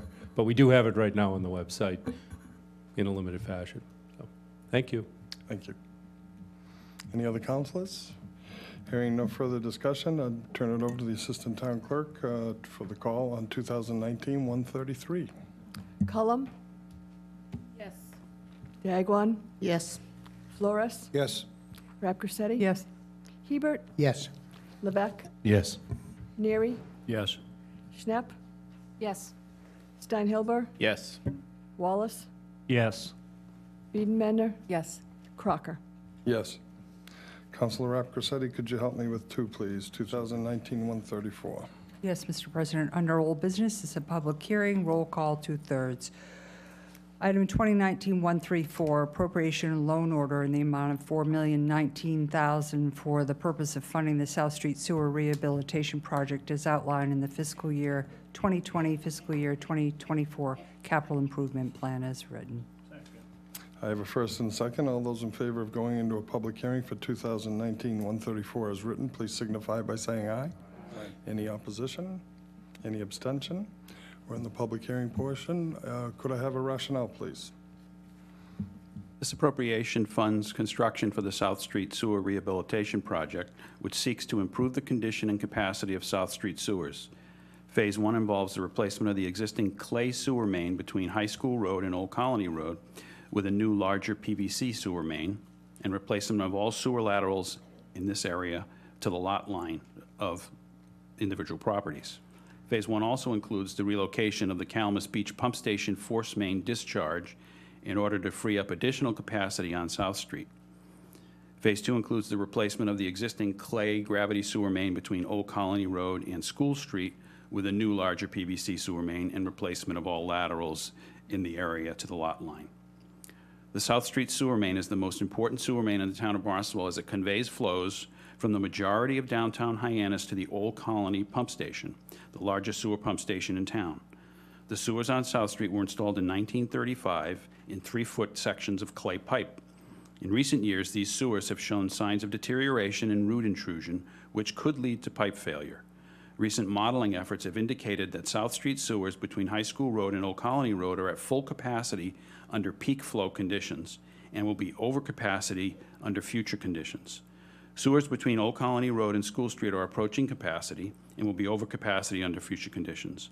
By carrying out this work, the town will increase sewer capacity on South Street, putting the town in position to accommodate future growth and development for parcels feeding into South Street sewers, including areas identified for future sewer expansion. Thank you. Thank you. Any public wish to address 2019-134? I want to know if this pipe replacement is going to be larger, how much it's costing a foot to install, and is this being upgraded due to the development on Pleasant Street, the 60 apartment units that are going in on Pleasant Street, where you're agreed to tear down 5 historic homes, which I will never forgive this town for. That would have been the most gorgeous art center in all of Cape Cod. It's sinful that we're getting 60 prefab row housing in there, and I hope that this $4 million is not being done so that you can develop apartments and that these builders have no contribution to this. So I'd like that answered. Thank you. Please record that that's Madam Carey's comments. Thank you. Any other public comment? Hearing none, I close the public comment, and then we'll answer the questions that are out there. It's not a give and take. We'll just assist her and answer any questions we can. I'll look for a motion to close the public portion of 2019-134, please. I got got a first and a second. All those in favor signify by saying aye. Aye. Any opposition? Any abstention? We're closed. Would you like to take up any of the questions from the public? Well, I don't have at hand the per-foot costs, but that can be calculated straight away with the cost of the project and the length of the line on South Street. So we can get that information to you if you'd like that. Secondly, this project is not being undertaken to support specifically that development on Pleasant Street. Some people may not understand our capital planning programs. I mean, capital planning is 10 years out. Can you tell me when this may have first been on the radar for improvement? Oh, well, we've been considering this project for many years because we know it's vital to our collection system. Yes. As I mentioned, it takes the largest volume of our sewer from Hyannis to the largest pump station, which is right outside the building here. And we need to make sure that it's going to accommodate all future flows. So we're looking out 10, 20, 30 years when we do these projects. Yes, thank you. So we're clear that this type of capital planning occurs long before the first or second year behind us, which is when the permit was chased for that particular project. Any council questions? Yes, Councilor Hebert. Well, just a comment on, I mean, we're looking at 84-year-old pipes. And so you indicated quite clearly that it's got root damage, breaks, there could be some caving in. I've witnessed the result of such a thing happening, and places do get flooded, and it's a very stinky mess. So I think it's well overdue. So thank you for keeping up with this and getting it done. Appreciate it. Thank you. Yes, Councilor Neary. Thank you, Mr. President. Dan, just a question or an observation. It looks like it's going to be about an 18-month project. Can you just kind of give the public, should this pass in the affirmative, how are we going to handle traffic? I mean, if we're going to be feeding both lot lines, do they do it in sections, maybe feeding, say, the right-hand side of the street, and then move the traffic to the right and then go to the left? Yes, and we will work very closely with the designers, with the police, to come up with a traffic management plan. Our goal is always to maintain traffic for the ability for businesses, for homeowners. I don't think it's going to take that long all at once, but it will take a while. One of the issues about this pipe, and I didn't mention, it's 25 feet below ground surface. It's a very deep excavation. It's a very significant project, and that's why one of the reasons it costs is what it is. But we will work hard to get in and out of there, as we always do, recognizing that the community has needs, and that oftentimes, as we've seen in Marston's Mills Village, on C Street, there is, honestly, there's an element of pain with some of these projects, and it's difficult for a while, but we've got to go through that to have it better for the future. Thank you, Tim. Sure. Councilor Collins. So you mentioned that the pipes are at full capacity now during peak hours. How much are we expecting that will allow, how much growth will we be able to have on Main Street with the new pipes? I'll ask Griffin if we've calculated the additional capacity. Yeah, I don't have an exact number of the amount of gallons that it would allow, but the model that we ran in sizing the proposed pipe is a full build-out model for every parcel that's developed, that's within the sewer shed. So essentially, every parcel could be developed to the maximum zoning allowed. Okay. So it's significantly more than what realistically would most likely be developed. It's planning ahead, basically. Exactly. And will the new pipes be 25 feet deep? Unfortunately, they will have to be, yes. Okay. One follow-up, if I may. I just want to mention that obviously that's a huge artery for ambulances and other things like that, and I'd just be remiss if people at home didn't think that anybody mentioned it up here, that that's going to be a real cluster, as it were. So, thank you. Fortunately, I'm sorry. Yes, fortunately, please. It's one way, 2 lanes, so at least we have that benefit. Thank you. Councilor Flores? Vice President Flores? I'm just curious, Dan, 25 feet is a pretty deep pipe. Why does it have to be that deep? Because it's a gravity line, and to get all the right pitches so you can, by gravity, get to the pump station, that's the depth it had to be when it was first designed. When it was first designed? Back in the 1930s. If it was designed today, would it be 25 feet? I think it probably would. Would be? Okay, thank you. Yes, Councilor Rapcorsetti. Thank you. To Ms. Carey's question, the size of the pipe, what's the size of the pipe there now, and what are you going to be putting in its place?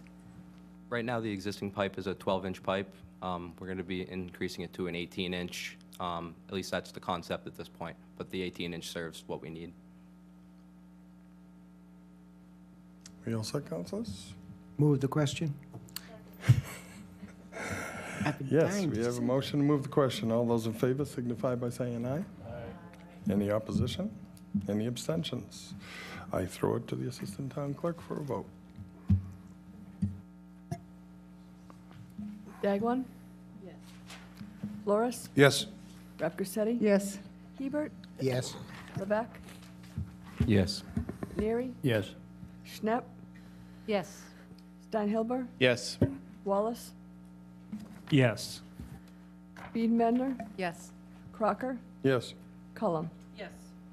Councilor Rapcorsetti, 219-135, please. Yes, under old business, public hearing, roll call, 2/3. Item 2019-135, appropriation and loan order in the amount of $1,050,000 for the purpose of funding the pipe replacement and upgrade project as outlined in the fiscal year 2020, fiscal year 2024 capital improvement plan as written.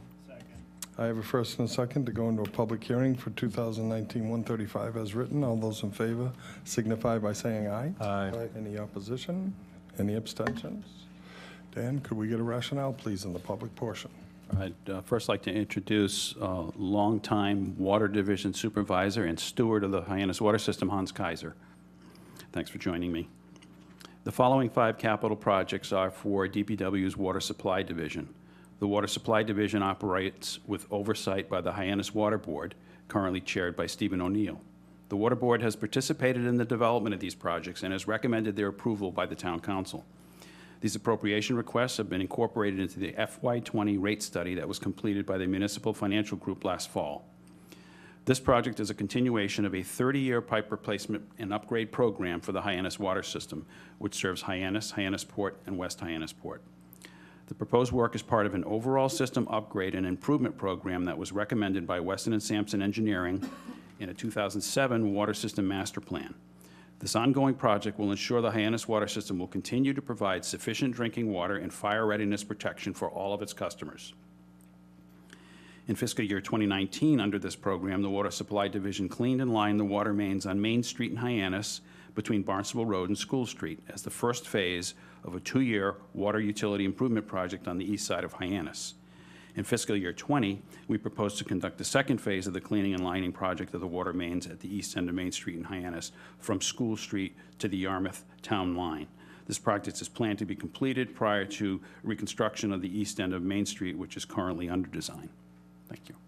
Thank you, Dan. Before we leave that, I again would like to tell my councilors that we owe a debt of gratitude to Hans for his effort in resolving the PFAS issue with us at the state level as well.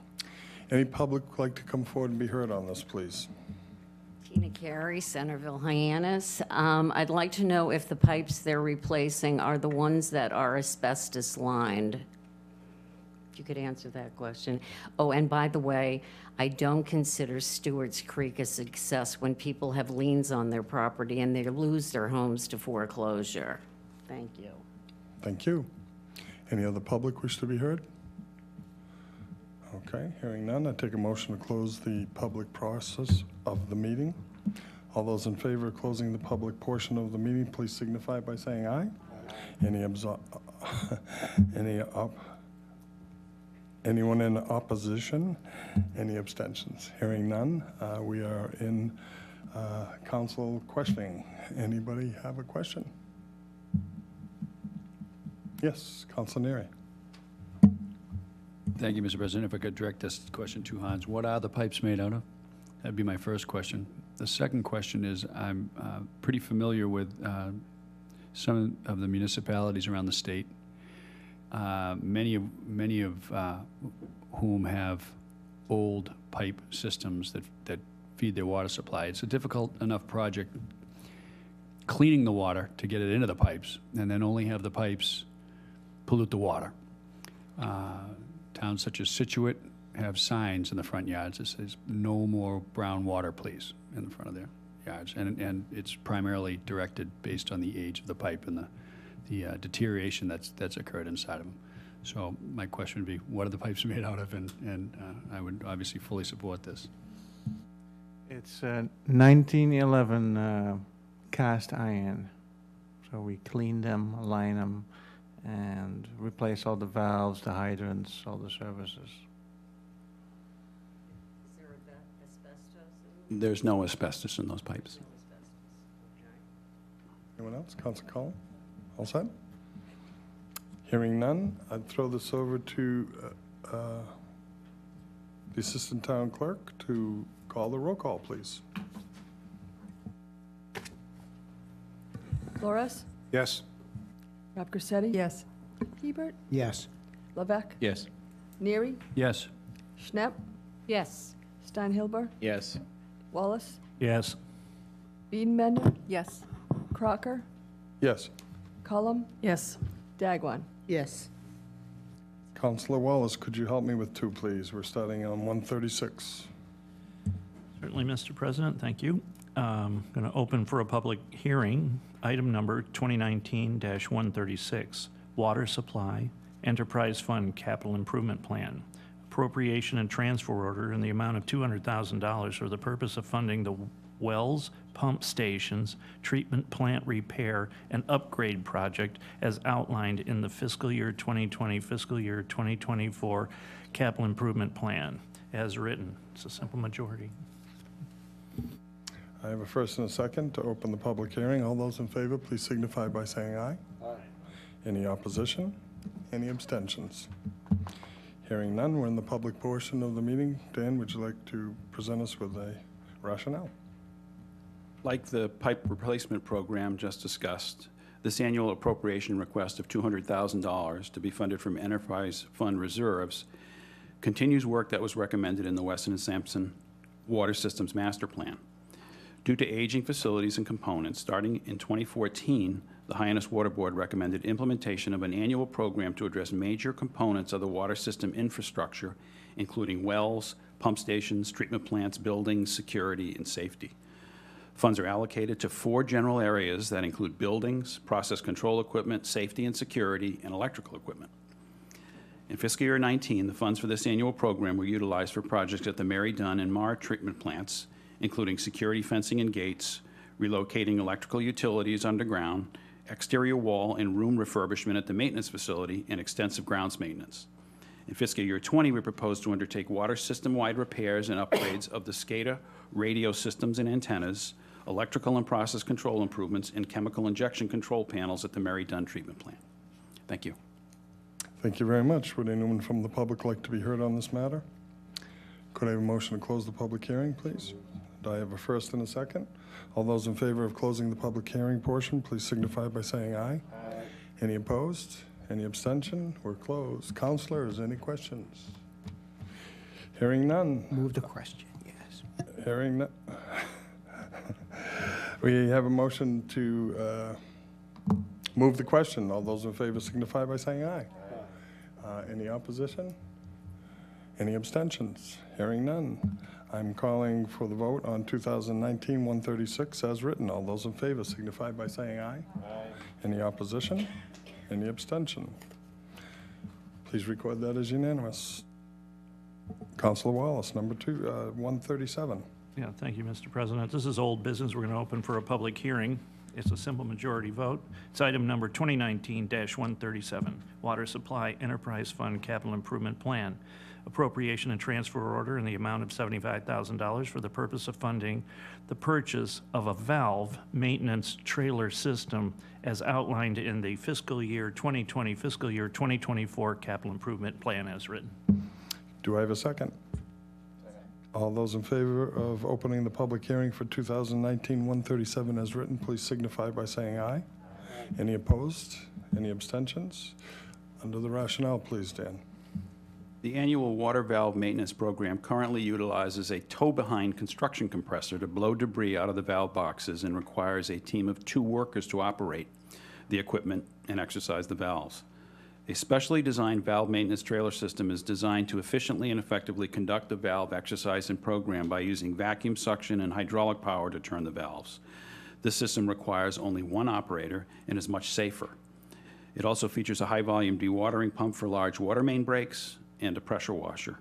Furthermore, it provides the water system operators the ability to conduct certain repairs in-house and thereby save approximately $35,000 per year on subcontractor costs. Thank you. Thank you very much. Anyone from the public wish to speak on this issue? Hearing none, I take a motion to close the public hearing portion of 2019-137. And a second. Thank you very much. All those in favor of closing the public hearing, please signify by saying aye. Any opposition? Any abstention? Hearing none. Councilors, any questions? Yes, Councilor Rep Corsetti. Thank you, Mr. President. This might be a question for Mark Milne, but how much is in the enterprise fund?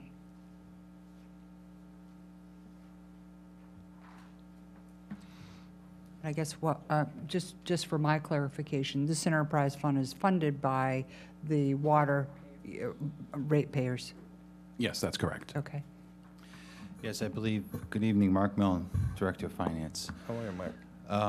I believe the last certified balance for the Water Enterprise Fund was $2,457,000 and change. You're welcome. Thank you very much. Any other questions, councilors? Hearing none, I'll move the question on 219-137 as written. All those in favor signify by saying aye. Okay. All those opposed? Any in opposition? Hearing none, please record that as unanimous. Council Steinhelber, would you help me, please? 138.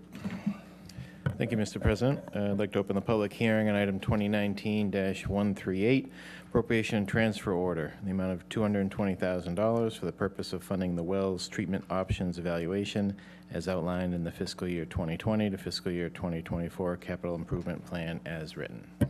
And I have a first and a second. All those in favor of opening the public hearing portion of 2019-138, please signify by saying aye. Any opposition? Any abstention? Hearing none. The rationale, please, Dan.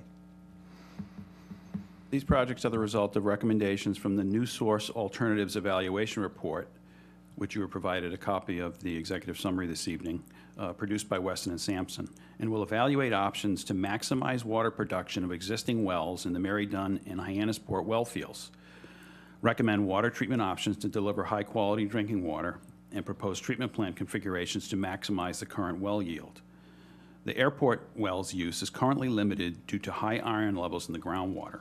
The Hyannisport wells are impacted by high manganese and iron concentrations, 1,4-dioxane, and PFASs.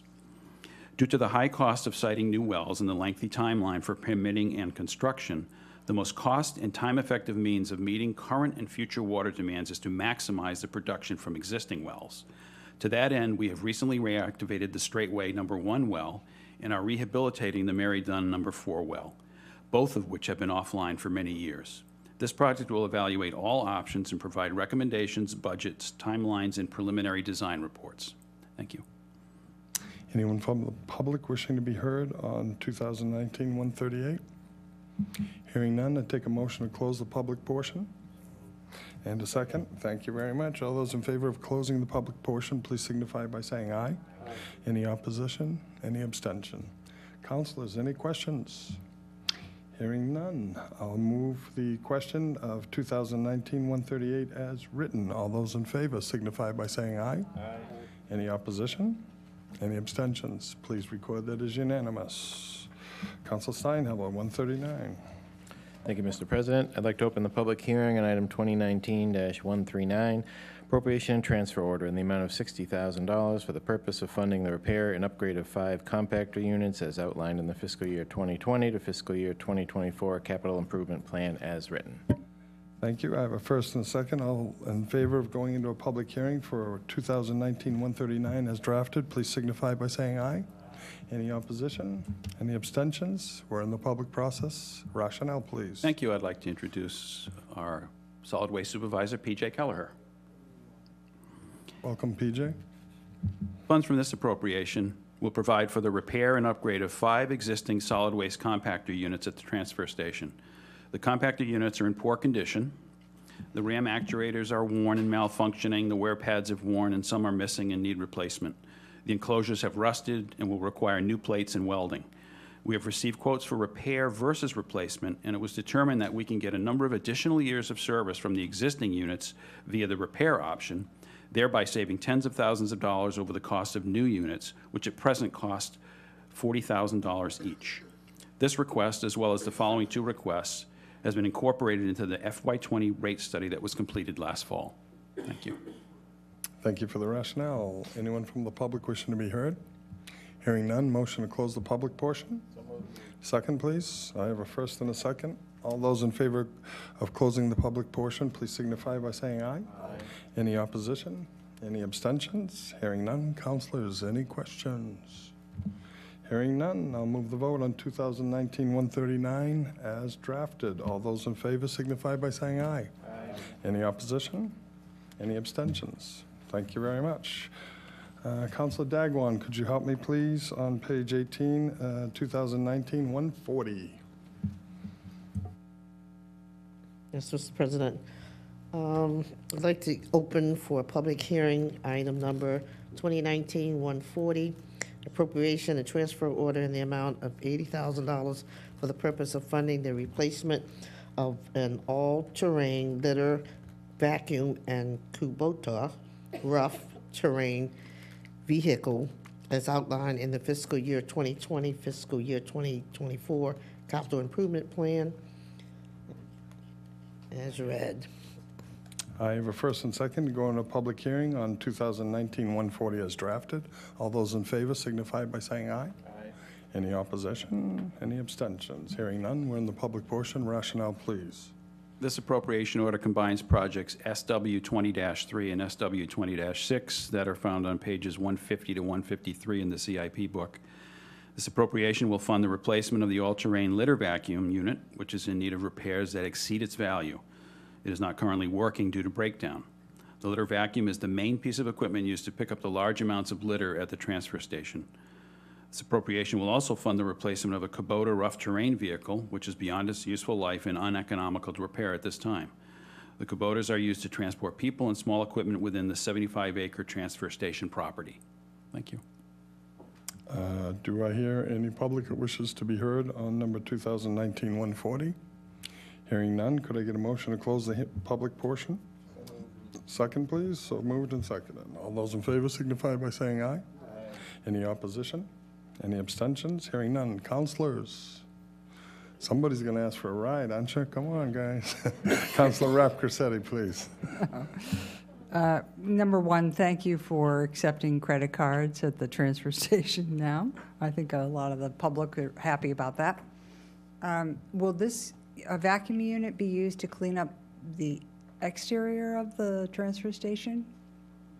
It'll be used to clean up the transfer station itself, and we work the open area on the corner of Flint Street, Barnstable, West Barnstable, where the exit is, and around the front towards the entrance. Good, good, great, thank you. Yes, Councilor Wells. Thank you.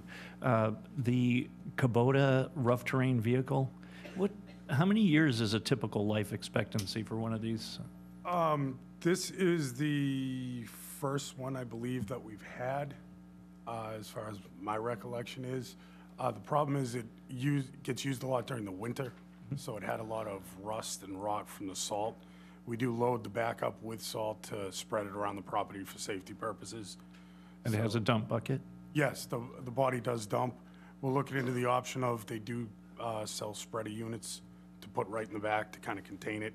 Instead of it sitting in the body, it'd be in a PVC hard plastic body that wouldn't end up rotting out as it's used. Right, thank you. Councilor Collins? I think I need a riding vacuum cleaner. Yeah. That's all I wanted to share. All right. Well, you can get a Roomba at home, right? Yeah, I need to be able to ride it, And though. have cats ride on them. I want to, make a thing out of it. It's awesome. Any other questions? Hearing none, I'll move the question 219-140 as drafted. All those in favor signify by saying aye. Any opposition? Any abstention? Passes unanimously, please. Councilor Dagwan, 141. Yes, Mr. President. I'd like to open for a public hearing, item number 2019-141, appropriation and transfer order in the amount of $100,000 for the purpose of funding the roll-off trailer replacement as outlined in the fiscal year 2020, year 2024 capital improvement plan. And this requires a majority vote, Mr. President. I have a first and a second to have the public hearing for 219-141. All those in favor, please signify by saying aye. Any opposition? Any abstentions? We're in the public hearing portion. Could I have a rationale? Funds from this appropriation will provide for the replacement of a 1991 roll-off container trailer, which is beyond its useful life and requires repairs that exceed its value. The roll-off container trailer is used primarily for hauling metal to the vendor 2 days per week, year-round. This has been determined to be far more cost-effective than contracting for equipment rental and hauling. Thank you. Thank you very much. We're in the public portion. Anybody from the public wishing to speak on this article? Hearing none, I'd take a motion to close the public portion. I have a first and a second. Thank you very much. All those in favor of closing the public portion, please signify by saying aye. Any opposition? Any abstention? Is there any questions by the council? Yes, Councilor Rep. Grissetti. Just a question for Mark Milne, if you could just shout out what the balance of the enterprise fund is.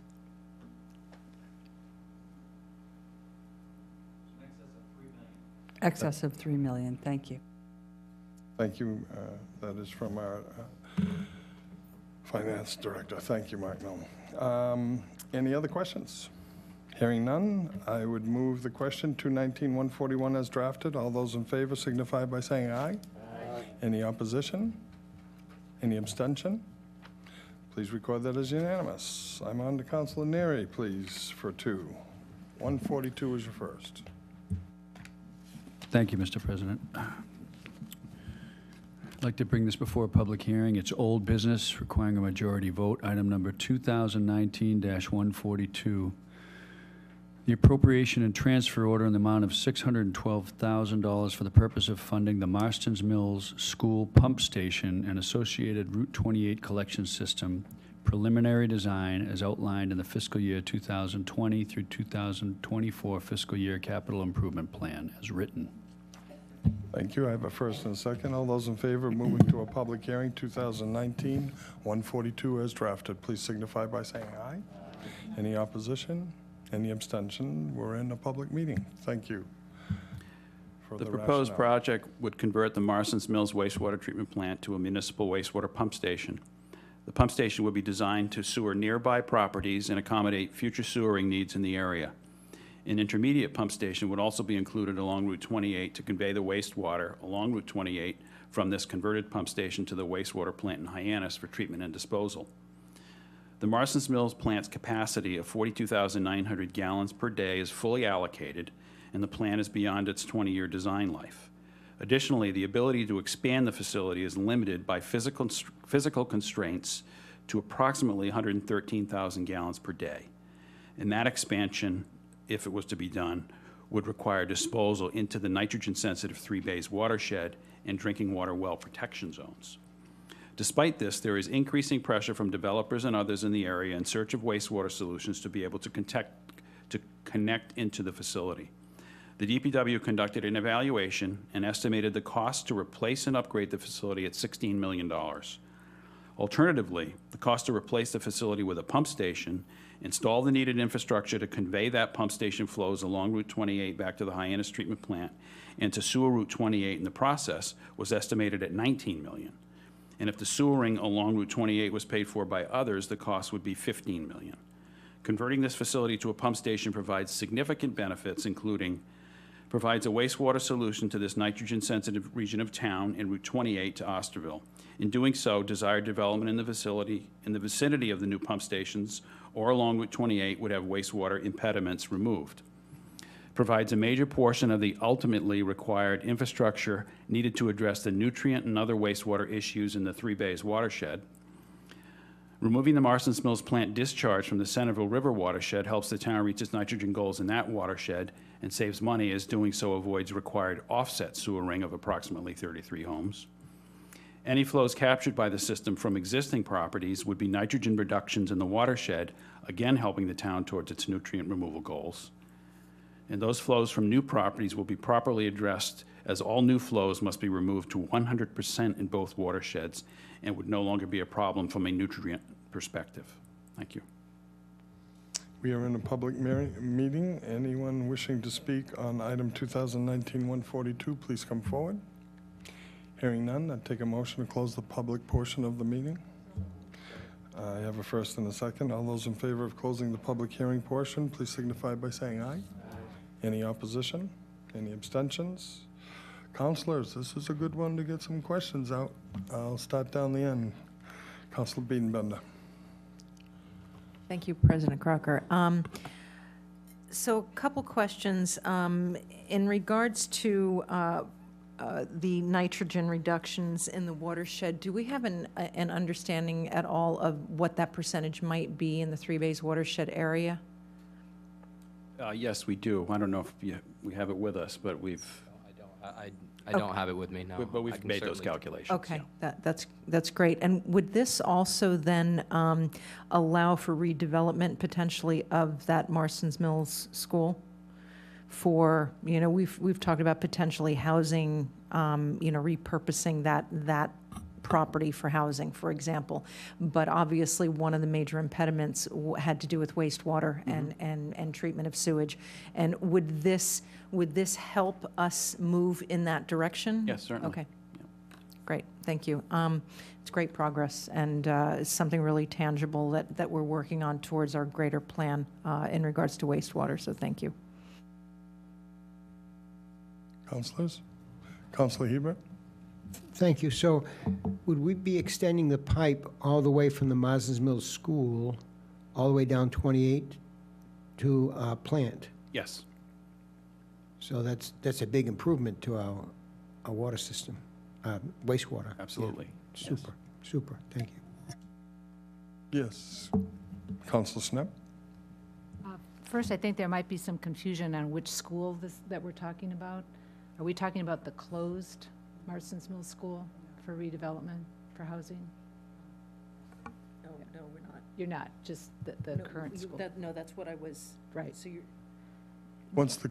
I think Councilor Biedenbender might have been asking about the housing potential for the closed Cotuit Marston's Mills School, which I believe is farther west and would not be directly impacted by this project. Is that...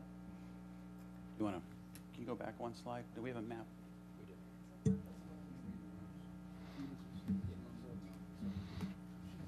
These schools have gone under a lot of name changes over the years, so... Yeah, I currently don't know off the top of my head the exact name of the current name of the school, but... This currently serves the Barnstable United Elementary and and maybe West Villages.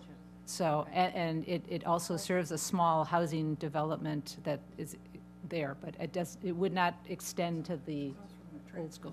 Right. There it is, I see it. So right where I'm pointing is where the Marston's Mills wastewater treatment facility is. There are two schools on the property, and there's also an adjacent housing complex. I believe the school you're referring to, Counselor, is over in this location. I have a couple. Yes, I'm sorry, I misunderstood your question. Yeah, that's Thanks why for clarifying there's so that. many different Marston's Mills. So the drawing that was included in our capital planning book shows actually 3 different pump stations. So would the design include all of those? That would be the purpose of this study, would be to see the most efficient way to accomplish the project. There's a couple concepts that we have floating around. So you see one on the screen which has just 2 pump stations, one being at the Marston's Mills School, and then there's one in the manual that was a different concept that included a larger scale project. So we would be looking at both options. And So what are some of the factors that are going to go into, because you have some gravity lines going, from the east into the pump station. So will the design be contemplating what parts of this area would be considered for sewering? Is that part of what we're paying for in this design? yeah, so one of the major goals of the project would be to install gravity sewer along 28 as part of it. So in order to get the sewerage from the Marston's Mills wastewater treatment facility to the existing water pollution control facility, we need to install a force main down 28. we could either just install a force main all the way down 28, but if we're doing work in 28, it makes sense to do everything at once. So the idea was to install gravity sewer where it was feasible, and you can see in the figure is the green is where we have gravity sewer along the run. In order to do that, we had to install an intermediate pump station, which is also shown on the figure. But yes, the goal would be to sewer 28 as well. So it kind of leverages that and accomplishes two goals. Last question, if I might. Please. This evaluation came about because you said that we're hitting the design life of the existing plant. It looks like minimum it would be 4 or 5 years out before any of this might happen. So the plant would be able to go another 5 years without any issues? Yes.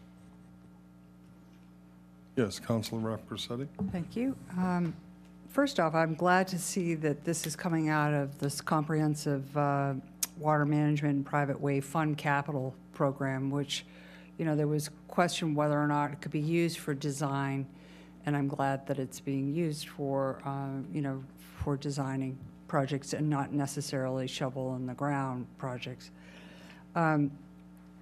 I guess one of my questions is the people that are hooked up and are being treated now, and they pay, you know, what, close to $38,000 to send their effluent to the wastewater treatment facility. Now they're going to still be collected, but their effluent's going to head to Hyannis. But they're not going to pay anymore? Because in your operating budget impact now or in the future, it says that the revenue that are currently connected would be reduced. And I'm not sure why that is. Maybe I'm reading it wrong?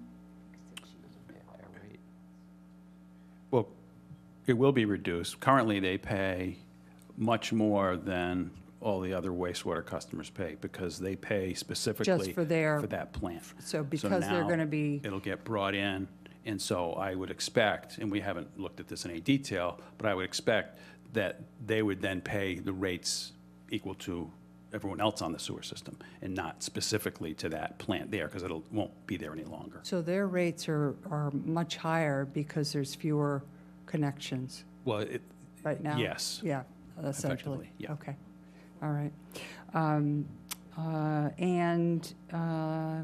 That was it. Thank you. Any other councilors? I think I would like to take a moment to have a discussion on this. First of all, this funding right now is only for design. And when you go down Route 28, we've been talking recently in our committee about putting both the high pressure line and the gravity lines in, so I'm very grateful to see that.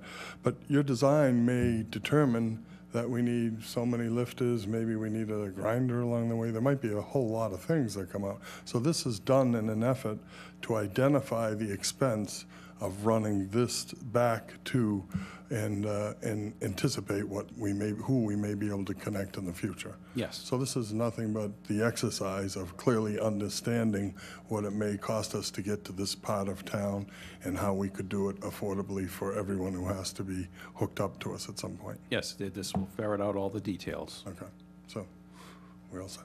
Great. Thank you very much. I'd call, for hearing no further discussion, I'd call for a vote on 2019-142 as written. All those in favor signify by saying aye. Aye. Any opposition? Any abstention? Please record that as unanimous. Councilor Neary, I have you for 143, please. Thank you, Mr. President. This is, I'd like to move this to a public hearing. It's old business requiring a majority vote. It's item number 2019-143. It's for the appropriation and transfer order in the amount of $938,000 for the purpose of funding the Long Pond area sewer expansion, final design and permitting as outlined in the fiscal year 2020 through fiscal year 2024 capital improvement plan as written. Thank you very much. I have a first and a second. Yes? Yes, thank you very much. All those in favor of moving to a public hearing on 2019-143 as written, please signify by saying aye. Aye. Any opposition? Any abstentions? We're in the public hearing. Could we have a explanation, please? Rationale. The Department of Public Works is seeking a follow-on appropriation from last year's appropriation for preliminary planning and design for the purposes of undertaking final design and permitting to expand sewers to the area south of Route 28 and West Main Street in the vicinity of Long Pond and Centerville. This project will provide municipal wastewater collection to more than 830 homes and businesses, representing approximately 165,000 gallons per day. It will consist of gravity sewers, low-pressure sewers, and a submersible pump station to be located in the vicinity of the intersection of Route 28 and Finney's Lane. Businesses and residences in this area are completely dependent on on-site solutions to address their wastewater, which has had a deleterious effect on Long Pond and the Centerville River. As a result, this area is included in Phase 1 of the Comprehensive Wastewater Management Plan. Thank you. Thank you. We're in the public hearing. Would anyone from the public like to be heard? Hearing none, I'd take a motion to close the public hearing portion. I have a first and a second. Thank you very much. All those in favor of closing the public hearing portion, please signify by saying aye. Any opposition or any abstention? Hearing none. Councilors, any questions? Yes, Councilor Biedenbender.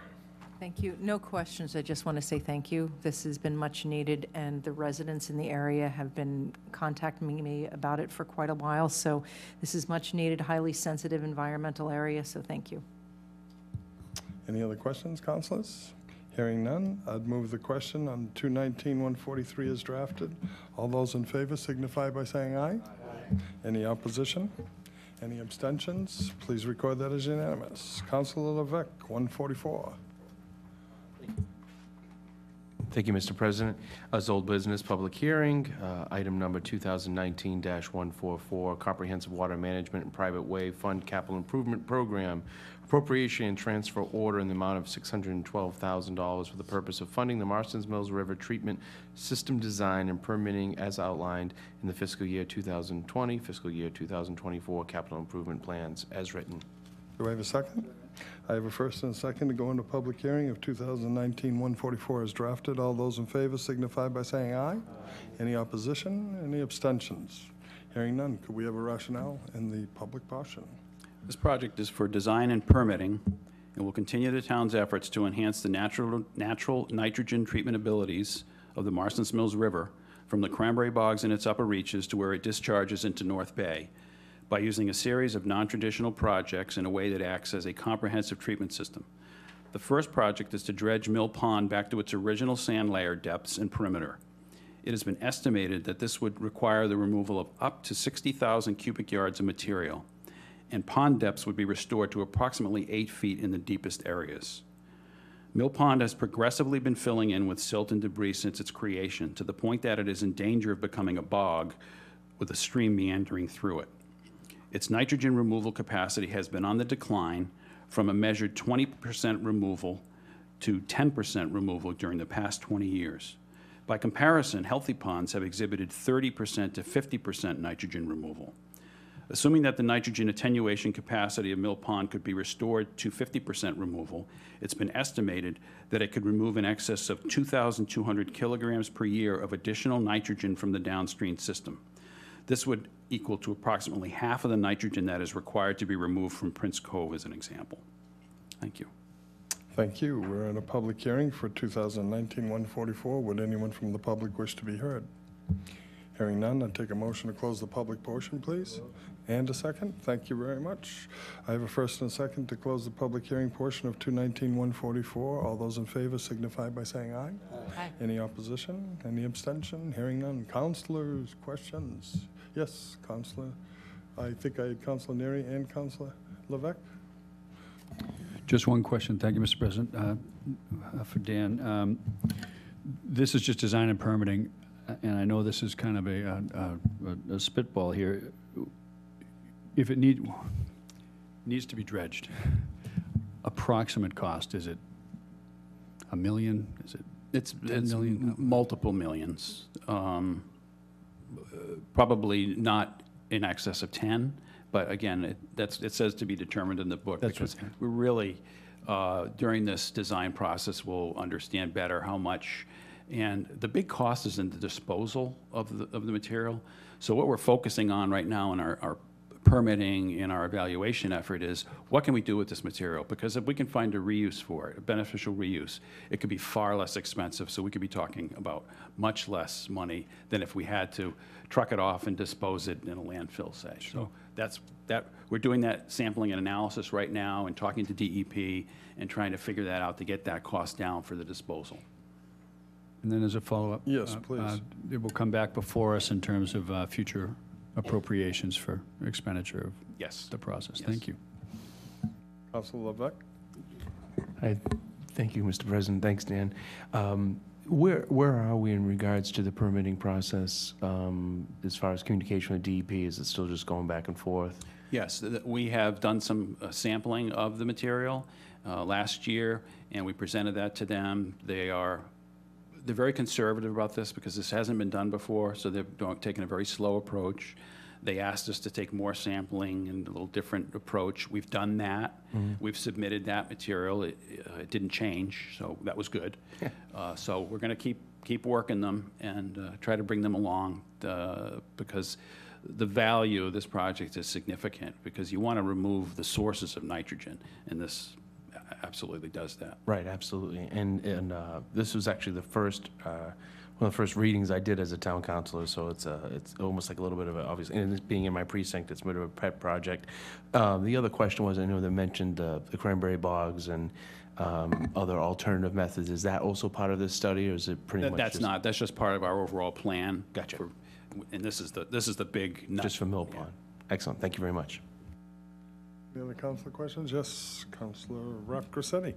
Thank you, Mr. President. I think this is great. Alternatives to the sewers, the big sewer pipes. This is great. I have a suggestion. How about disposing of it at the shooting range and putting some berms up there with that material? That's definitely in our thinking. Oh, is it? Oh, yeah. Oh, good, Yeah. good. And just for comparison, the 60,000 cubic yards, I think, is what they took off. Was it Sampson's? Did they take that much off at the first pass? How much was it in the first pass? It was a little more than a third of that, actually. It was about 26,000 that it ended up being when the final volumes were calculated. 26,000, and that cost us, what, $1 million? The final number is going to be a little less than that. A little less than $1 million, but we had a place to dispose it close by, so that's just in comparison, so, thank you. Any other councilors? Yes. Just following up on Councilor Councilor Levesque, we did approve a similar sum last year. Was that to begin the sampling and the preliminary design? Yes, the previous appropriation was for $250,000, Okay. and that was for preliminary design and permitting. Okay. Is there a concern for endangered species as well as the quality of the samples and where we can actually put the material? There's a fish in the pond that is of concern to Mass Natural Heritage and Endangered Species Program. So part of this permitting is going to be figuring that out and figuring out how to mitigate any impact to that species. Any other questions? Yes, Vice President Flores. Yeah, just a generic question. On all of these projects, you combine design and permitting collectively together. On average, what is the percentage of the design versus the percentage of the permitting in terms of the total? Rule of thumb is 10%, but it does vary depending on the 10% type of is project. permitting. Oh, of the design and permitting? Yeah. Oh, well, the permitting is probably, well, in this case, it's going to be a lot, but typically it's probably 10 or 15% of the total. Yeah. Any other questions? Hearing none, I'd move the question. 219-144, all those in favor of it as drafted, please signify by saying aye. Aye. Any opposition? Any abstention? Please record that as unanimous. Councilor Levesque, one more, please, 145. Thank you, Mr. President. Old business, public hearing, majority vote. This is, again, comprehensive water management and private way fund capital improvement program.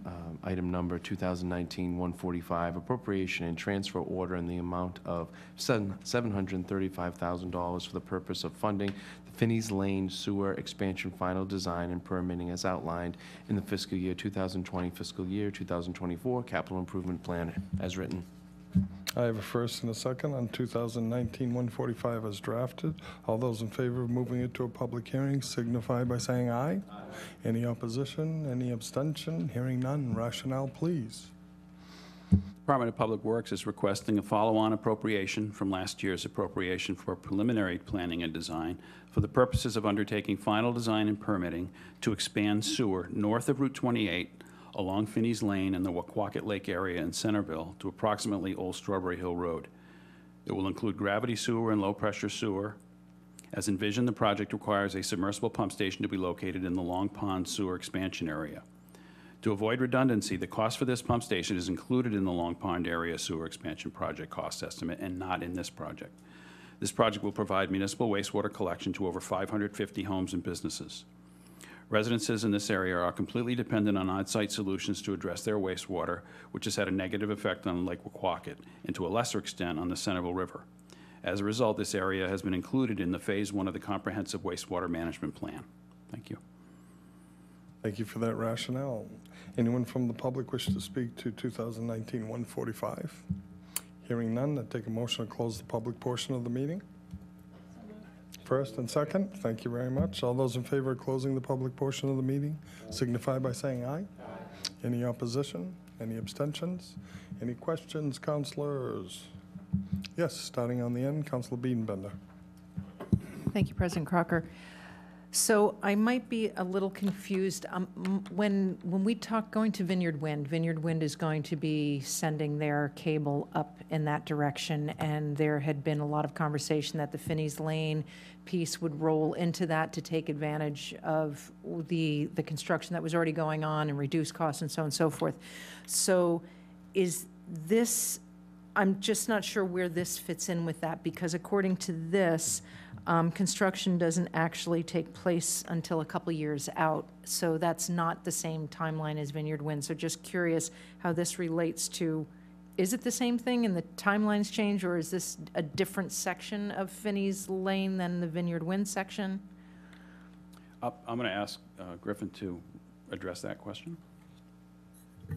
So you are correct, Councilor. A portion of the original proposed project here is being addressed as part of Vineyard Wind. This project will be the extension into the neighborhoods and into the site. So this is where we'll actually be collecting most of the wastewater from. It would be as part of this project. The Vineyard Wind work will be just the main road along Finney's Lane and the other various roads that the path is along. So this is where we're actually going to get the bang for our buck and actually collect most of the wastewater. But the Vineyard Wind project is going to put in the main arteries, and that's going to help facilitate that. So in some respects, it may allow us to expand this project because we will have one of the main arteries in there. Those are things that we'll be able to hash out as part of this preliminary design. The previous appropriation actually helped us quite a bit for the Vineyard Wind when the Vineyard Wind opportunity came, because we had a concept in hand already, and we were able to move that into and get going on what we're doing for the Vineyard Wind work. So. Yeah, if I can add, we're absolutely leveraging that work because we're using their designer, and so there's one designer for the project, and we'll be taking advantage of the digging up the road and putting the sewer in at the same time. So we're going to save significant money by working closely with them. Another example is in surveying. There's a lot of money to survey for these sewer projects, and we're just going to use the survey they've had to do for their project. So that's a huge cost savings of the town. Any other? Yes, Councilor Rapcorsetti. Thank you. On the operating budget impact now or in the future, on this project, it's 0.71 FTEs, full-time employees, a grade 8 operator, and I see on the previous appropriation 1.3 FTEs for the Long Pond Centerville one, grade 8 operator. Could you just explain what you mean. Do you need to hire someone else at the wastewater Yes. treatment facility? Yes, and to- it's based on amount of flow, basically. So, and based on that, we need more operators, and we've just broken that down, basically, So on you a really flow need basis. two, if you Right, had the two. right, sure, yeah. Okay, all right, thank you.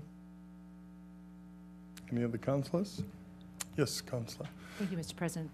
Kind of raises the question that last year at this time, we were talking about evaluating the capacity of the plant. With bringing these new projects online in a couple of years, do we have assurance that we have that capacity? Yes, we absolutely have the capacity. All of the projects in the Phase 1 of the Comprehensive Wastewater Management Plan can be handled within the existing capacity of the plant. Any other questions? I'll take one here if I may. This is a very important piece of what we've been talking about in committee, so I think I'd like to take it a step further. When we get to go in the ditch, we will have the expense of the pipe, but what we're talking about here is a design criteria where we may saddle tap the pipe and be prepared to branch off into other neighborhoods so we can do mathematics on if we open up this street, it'll help us with the payback and all the issues are there. Yes, sir. Am I correct? You are correct. That is the assumption. Yep. So what we're trying to do is identify, once the spine's in, how do we identify how many connections are possible and what is the capacity of it as well? And don't ever put a pipe in the ground without putting a saddle tap on it if you can avoid it, because it's a big expense to tap it once it's a live pipe in the ground. So thank you very much. Thank you for the rationale. Councilors, I'm calling the question on 119-145 as written. All those in favor signify by saying aye. Any opposition? Any abstentions? Please record that as unanimous. Councilor Cullum, please, could I have you for two, starting on 146? Yes, this is item number 2019-146, appropriation and loan order in the amount of $797,000 for the purpose of funding the Osterville Field Construction and Site Improvement Project as outlined in the fiscal year 2020, fiscal year 2024 capital improvement plan. This is a public hearing with a roll call, 2/3 vote. Thank you very much. First and a second, all those in favor going into a public hearing for 2019-146 as written, please signify by saying aye. Any opposition? Any abstentions? Hearing none, we're in the public process. If we may, Dan. Thank you. I'd like to welcome Town Architect Mark Marinaccio to the table. How are you, Mark? This appropriation will provide funds to continue redevelopment of the former Osterville Bay School site. Previous funds have been appropriated for demolition of the school, construction of new tennis courts, and design of the new recreation building and recreation fields.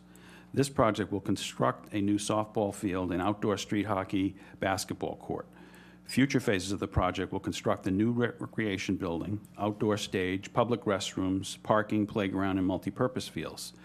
The design of the redevelopment project has been completed by the town architect and his staff in conjunction with the Osterville Civic Association and the Osterville Recreation Facility Steering Committee. Thank you.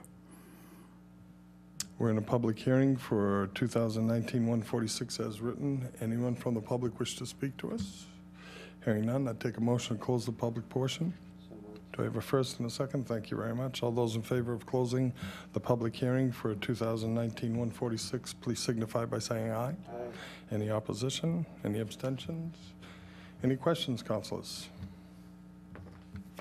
Hearing none, I would turn it, oh, please, Councilor Snap. Thank you, Mr. President. So this appropriation is for the field restoration, right?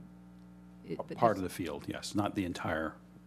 We can't construct the entire field Because until. you've got the building. Right. Right. But it doesn't include any funding for the design of the building. We already have that. Okay. And how does this fit into the priorities of the field study that we've done? Is this? I have Town architect. I actually have a copy of that with me for the page. Basically, it's within that first 4-year. It's in the top category, this field. Oh, any follow-up? Councilor Wallace? With funding the softball field, will it meet the requirements that we'll be able to play adult league softball there in the future? Yeah, I mean, it's designed to be a, 275? Oh, yes. Thank you. Any follow-up, Council Wallace? No, we, 270, he's saying it's 275 feet down the left and right field foul pole lines. And you need 260 feet, I believe, for adult league softball. And that's what we were able to achieve at Lombard. It was work with Patty to bring, she made it clear the need for adult softball, and she asked that we build it to this degree. So Park and Rec believes there's a need for it. Thank I you, thought Mr. they President. made it that long because I knew you can hit them that far. Yeah. Mr. Wallace. With his You golf have club. greater confidence than I do.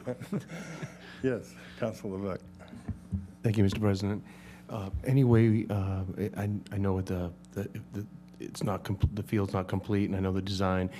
Is it a possibility to get more pickleball courts in that area, just because of how many people showed up and finding out how much it's growing? I just, if there was a possibility to do that, I thought maybe I'd just make that suggestion.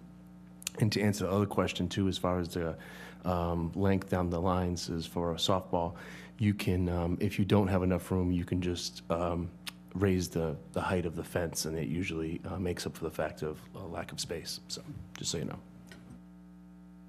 With the new courts that we put in, you may or may not know, we did put pickleball lines on those courts.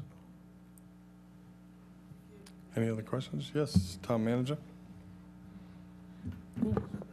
Good evening, Mark Ellis, Town Manager. Relative to pickleball, I have met, it is a priority issue. It's a good issue. I've discussed this with our Recreation Director. We're doing a general evaluation to ensure that in the future we're addressing that growing activity area and including looking at new courts at the senior center. So we'll come back to you with the findings of that, and we'll incorporate it appropriately in the future. So thank you. Thank you very much. Any further questions? Hearing none. Up, down the end, Deborah, dear. Deborah Dagwan, please. Yeah, I just wanted to make sure that this new construction in this project is going to have good maintenance. It's been a real issue throughout the town, trying to maintain some of these fields and courts. And am I assured that the Recreation Commission is going to be, Recreation Department is going to be maintaining these? Well, no, Public Works will be maintaining this, and we've actually, in this year's fiscal year 20 budget, we're proposing the addition of 3 more people to help maintain our fields to the highest standard that we can. Will there any possibility of the schools using this area or not? Or that hasn't been? I don't know that. Perhaps the manager has some additional information. Town Manager, please. Thank you, Mark Ellis, Town Manager. Yes, we are not investing money in any facility in town that we are not adequately maintaining. We do in this year's operating budget. You will see in the near future under Public Works Department the 3-man maintenance crew that will be associated with the commitments we've made, and we anticipate in the future. We're also having active discussions about an aggressive maintenance, more than maintenance program with a reoccurring dollar amount in there to make sure that not only do we build these, but as we move into the useful life of the field, it's being maintained with a proper operating capital aspect. So, that's certainly one aspect.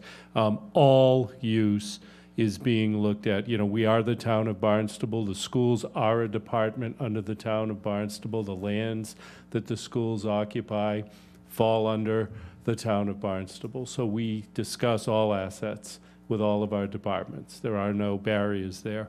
We have a great working relationship. Our DPW stepped up recently to help prepare the fields out in Katuitt so that the varsity team could play there. I know the girls softball team starts, Mark, when do they start at Lombard? Friday's the first. Friday. So please all attend. That's going to be a very exciting day. One of the best fields in the region. And our girls softball field will be playing, a team will be playing there. So absolutely, any and all, we have those discussions with the superintendent because we want all of our residents to utilize these wonderful assets. Thank you. Councilor Rapgrossetti? Just one question. Is this field eligible for CPA funds? Would any portion of this be eligible since it's a public field. We did Recreation. look at that in contemplating and requesting the source of funding. We also anticipate that we have a bigger project coming down with additional fields and felt that this was an appropriate request at this time and anticipating CPC to close out the project. Okay, thank you. Yep. Councilors, any other questions? Hearing none, I'd move it to our Assistant Clerk to make the roll call, please. Rap Grissetti, Yes. Hebert, Yes. Levesque, Yes. Neary, Yes. Schnapp, Yes. Steinhilber, Yes. Wallace, Yes. Biedenbender, Yes. Crocker, Yes. Cullum, Yes. Dagwan, Yes. Great Flores. addition. Yes. Thank you very much. May I have a motion to continue our work past 11 o'clock if it's necessary? I have a first and a second. All those in favor of continuing our work past 11 o'clock if it's necessary, please signify by saying aye. Aye. Any opposition? Any abstentions? Hearing none, I am on with Councilor Cullum for number 147, please. Yes, item number 2019-147, appropriation and loan order in the amount of $300,000 for the purpose of funding the design and permitting of Commerce Road improvements in Barnstable Village, as outlined in the fiscal year 2020, fiscal year 2024 capital improvement plan. This is a public hearing with a roll call 2/3 vote. Thank you very much. I have a first and a second. Did I get a second? To go into the public hearing for 219-147. All those in favor, please signify by saying aye. Aye. Any opposition? Any abstentions? We're in the public process for the hearing. Could I get a rationale, please? The Commerce Road area of Barnstable Village, like many coastal roads and neighborhoods, has experienced an increase in significant flooding over the past several years. This has led to residents being trapped in their homes due to substantial road flooding and emergency services workers having to make rescues during the heights of the storms. Based on predictions concerning sea level rise, it is expected that these types of incidents will only increase with time. The town commissioned a study in 2018 by coastal engineers at the Woods Hole Group in order to understand the hydrology of the area and whether certain improvements to the infrastructure might relieve the flooding issue in the neighborhoods surrounding Maraspin Creek and Marsh. Their conclusion was that the replacement of the partially collapsed culvert at the east end of the marsh would transmit more water in some events, but it would not reduce flooding impacts from major storm events like we had seen previously. The engineers also modeled other options to determine whether a viable alternative exists to mitigate flooding. This project will further evaluate those options, which may include installing berms and/or raising the road along other sections of Commerce Road, installing a tide gate at the Maraspin Creek Bridge, and/or other measures. We will also undertake design and permitting to replace the culvert and elevate the roadway on the east end in order to help provide safe egress to residents and access for emergency responders during severe flooding events. Thank you. Thank you very much for the rationale. We are in the public process, the public hearing process of 219-147. Anyone from the public wish to address the issue? Hearing none, could I have a motion to close the public hearing portion? I have a first and a second. All those in favor of closing the public hearing portion of 219-147, please signify by saying aye. Aye. Any opposition? Any abstention? Councilors, any questions? Hearing none, I turn it to our Assistant Clerk for the roll call vote. Biedenbender, Yes. Crocker, Yes. Cullum, Yes. Dagwan, Yes. Flores, With pleasure, yes. Rap Grissetti, Yes. Hebert, Yes. Levesque, Yes. Neary, Yes. Schnapp, Yes. Steinhilber, Yes. Wallace. Yes. Thank you very much. Vice President Flores, please, could you help me on 148 and 149? Thank you, Mr. President. This is old business. It is a public hearing. It will require a 2/3 roll call vote. It is item 2019-148. General Fund Capital Improvement Plan. It is an appropriation and loan order in the amount of $996,000 for the purpose of funding the improvements to the school administration building project as outlined in the fiscal year 2020 through fiscal year 2024 capital improvement plan as written. Thank you. I have a first and second. All those in favor of moving to a public hearing for 219-148 as drafted, please signify by saying aye. Any opposition? Any abstentions? Hearing none, we're in the public process. Could I have a rationale, please? An historic building study reported significant deficiencies in the SAB building. The exterior restoration work was previously completed utilizing part CIP and part CPA funds. Outdated mechanical work remains to be completed for efficient operation. When all phases of this work are complete, the building will be fully renovated with only some limited work remaining for the second floor school department office upgrades. Design funds were appropriated in fiscal year 19. This appropriation will fund the construction of life safety items of the building's mechanical systems, including mechanical upgrades at the lower level, including replacing the air conditioning chiller and cooling tower and 3 boilers. Renovation and expansion of the existing basement mechanical room and egress paths to accommodate a replacement emergency generator. Removal of the old concrete mounting pad. Replacement of the existing electric water heater with a new gas-fired water heater and thermostatic mixing valve. Relocation of the gas service from the electric room into the mechanical room to resolve a major code violation. And installation of new fire-rated walls and ceilings throughout the basement level, including rated door improvements along the access ways. Thank you. Thank you very much. We're in the public hearing process at 219-148. Would anyone from the public wish to speak to us about this issue? Hearing none, I'll take a motion to close the public hearing portion. Do I have a first and a second? I do, in fact. Thank you very much.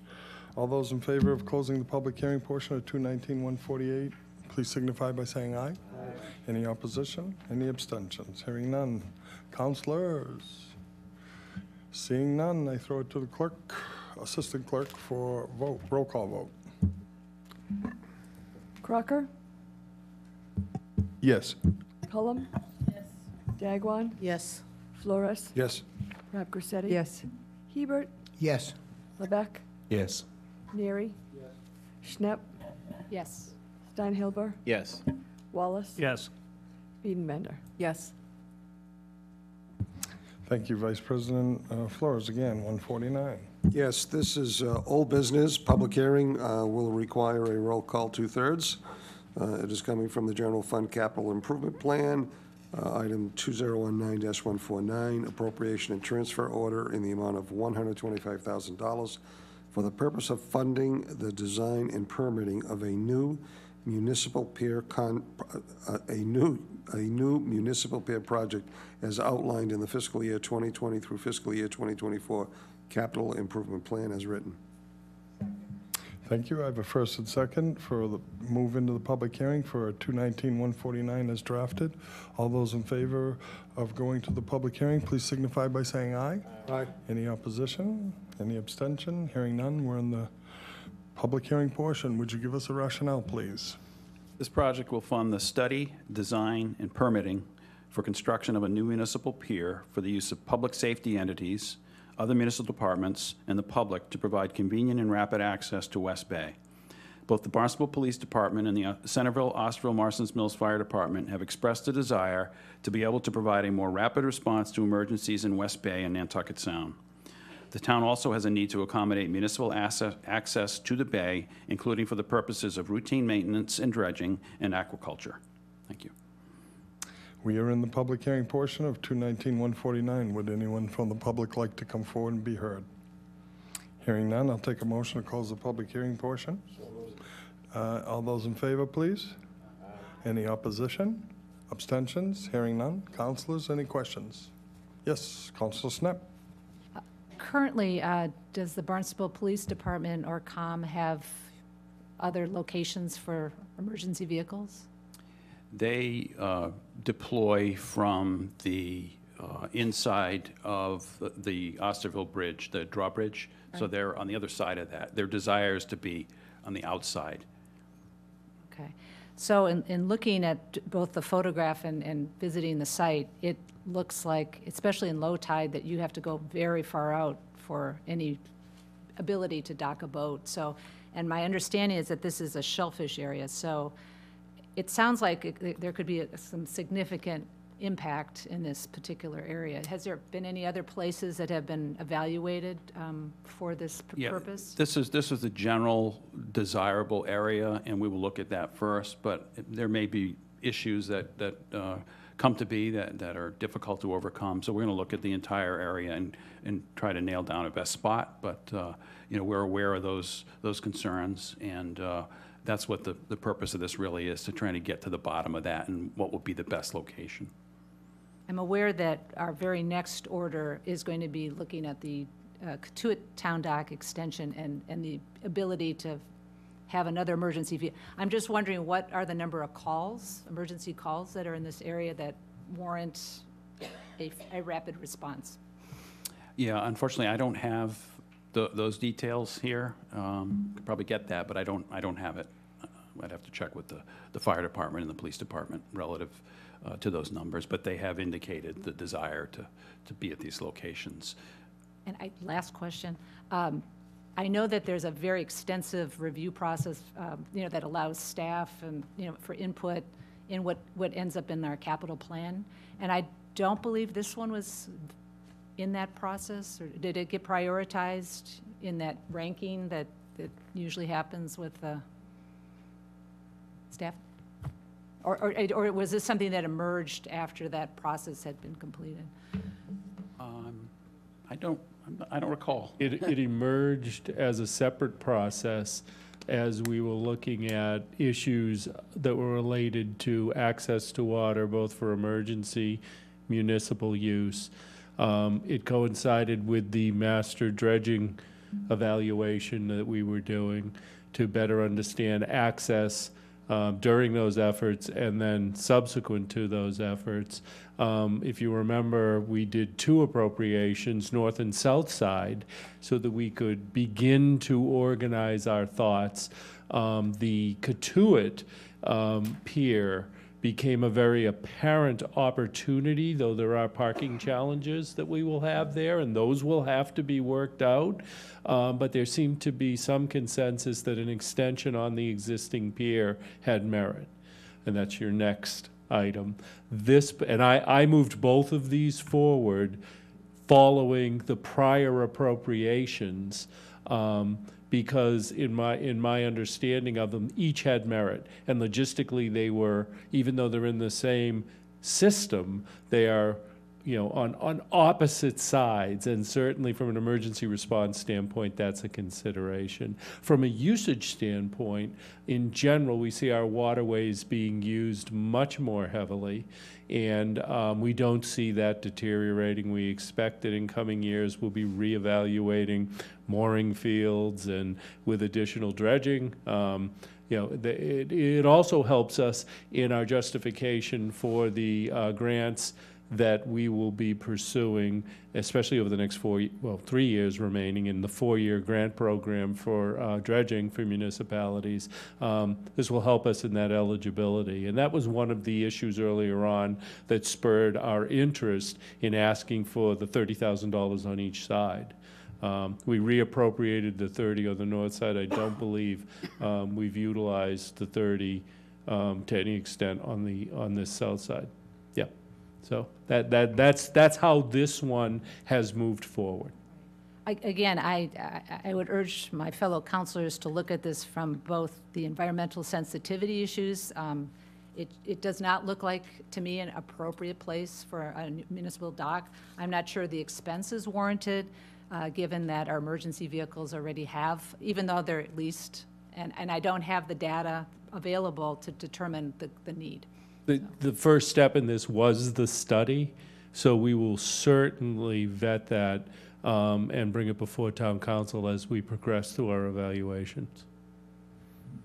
I would think we would be able to know what the emergency response requirement is before we spend $125,000 on studying that. That should be information that we have prior to making this decision. Okay, we can absolutely prepare that information and get it to you.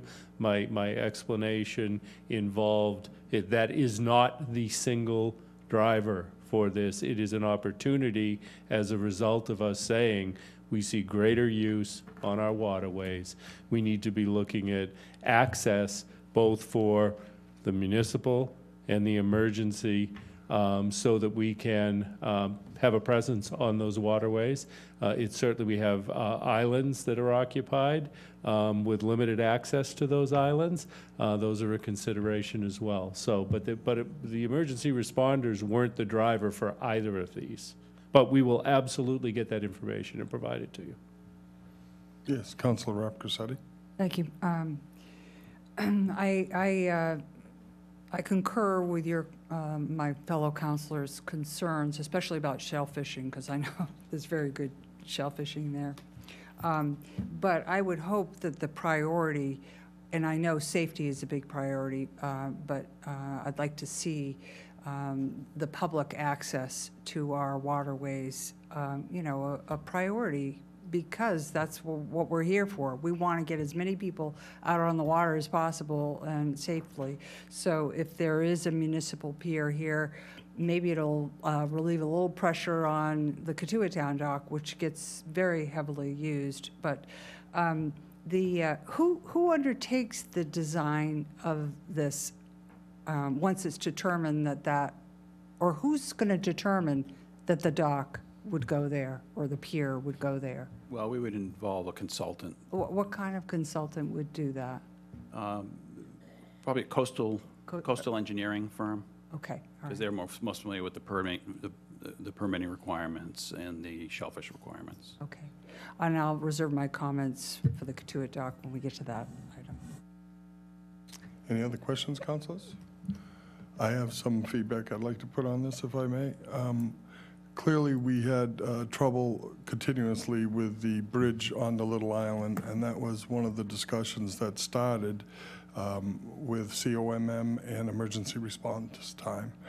And COMM has to pay, as our town does, full freight for dockage. And so they all are in favor of moving out to what would be a municipal dock when and if the time is right to put it in.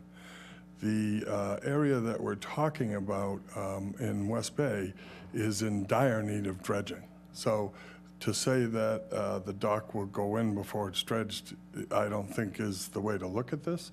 I think this is just for the study of what the dock should be, and that the dock would have many opportunities for us to even have our shellfish professionals get on the water, as well as fire and water people. So there's a lot of reasons. If you look at the parking that's available there versus any other spot, whether it's the private docks or anywhere, that is the best staging area, as told to me by COMM, for them to back ambulances out, put stretchers on, whatever it would be, should the water be sufficient. So there's a lot of forethought here, and nothing will be committed until the whole project is looked at for its viability. But certainly you can't start anything in the wetland without a 2-year head start for a permit. So here's where we are, here's what we're doing, and I hope you can support it. Any further discussion? Hearing none, I'd ask the Assistant Town Clerk for a roll call vote, please. Cullum, Yes. Dagwan, Yes. Flores, Yes. Rapkoseti. Yes. Hebert, Yes. Levesque, Yes. Neary. Yes. Schnapp, No. Steinhilber, Yes. Wallace, Yes. Biedenbender, Yes. Crocker. Yes. Thank you. Councilor Hebert, could you help me with 2019-150, please? Yes, Mr. President, thank you. This is old business, open for public hearing. Roll call, 2/3. General Fund Capital Improvement Plan, item number 2019-150, appropriation and transfer order in the amount of $75,000 for the purpose of funding the design and permitting to extend the Katuah Town Dock as outlined in the fiscal year 2020 fiscal year 2024 capital improvement plan as read. I have a first and a second. All those in favor of going to a public hearing, 2019-150 as written? Aye. Any opposition? Any abstentions? Hearing none, we're in the public hearing portion. If we could, with the rationale. This project will fund the design and permitting for the construction of an extension of the town dock in Katuitt for the use of public safety entities, other municipal departments, and the public to provide convenient and rapid access to Katuitt Bay. The Katuitt Fire Department have expressed a desire to have a permanent berth in order to be able to provide a more rapid response to emergencies in Katuitt Bay, North Bay, and Nantucket Sound. The town also has a need to accommodate municipal access to the bay, including for the purposes of routine maintenance, dredging, and aquaculture. Thank you. We are in a public hearing for 2019-150. Would anyone from the public wish to address it? Hearing none, I'd take a motion to close the public hearing portion of 2019-150. So moved. I have a first and a second. All those in favor of closing the public hearing, please signify by saying aye. Aye.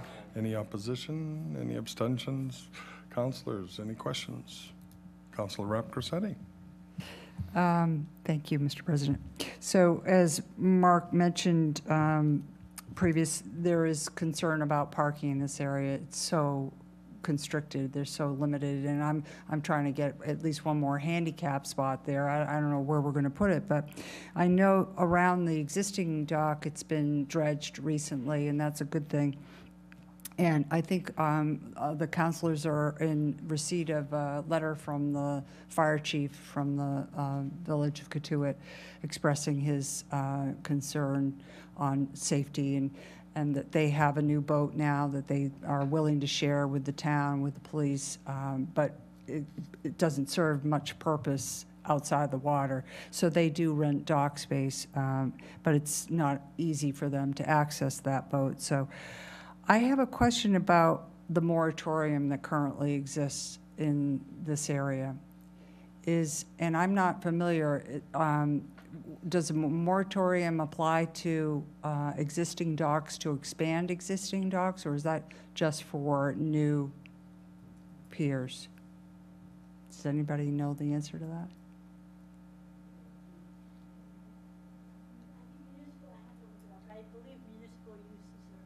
Are exempt. Okay, all right. I just want to make sure of that. So I certainly will be supporting this, and I hope my fellow councilors will too.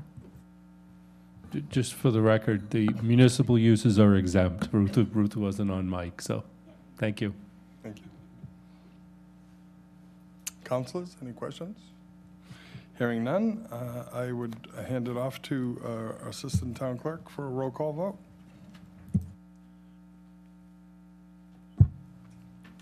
Dagwan, Yes. Flores, Yes. Rap Cressetti, Yes. Hebert, Yes. Levesque, Yes. Neary, Schnepp, Yes. Steinhilber, Yes. Wallace, Yes. Biedenbender, Yes. Crocker, Yes. Cullum. Yes.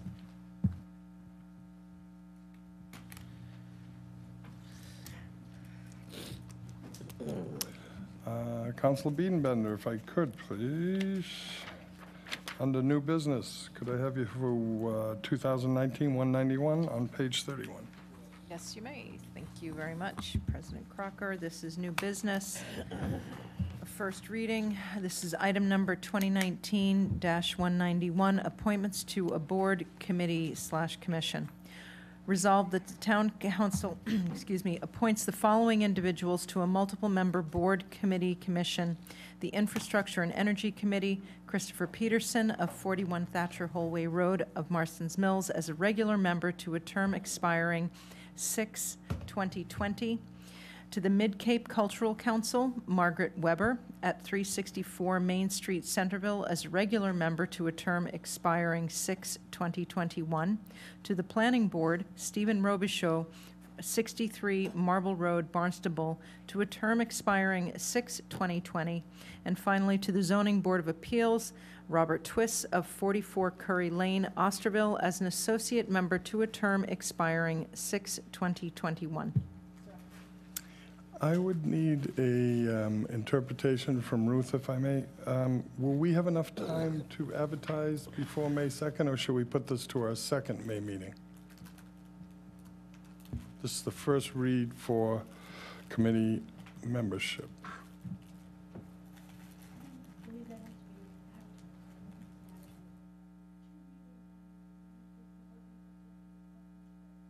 There's no time frame between the readings? Oh, terrific. So this is to move it to a date certain of May 2nd then. Thank you very much. All those in favor of moving 2019-191 to a date certain of May 2nd for appointments as written, please signify by saying aye. Aye. Any opposition? Any abstentions? It carries unanimously. And we have already done 192. So I'm going to look left and right this time so I don't cut it a little short like last week.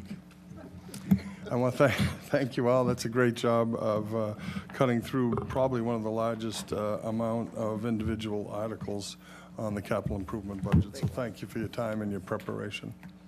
I'd take a motion to adjourn. So moved. A second? All those in favor signify by saying aye. Aye. Any abstentions? Oppositions? Thank you.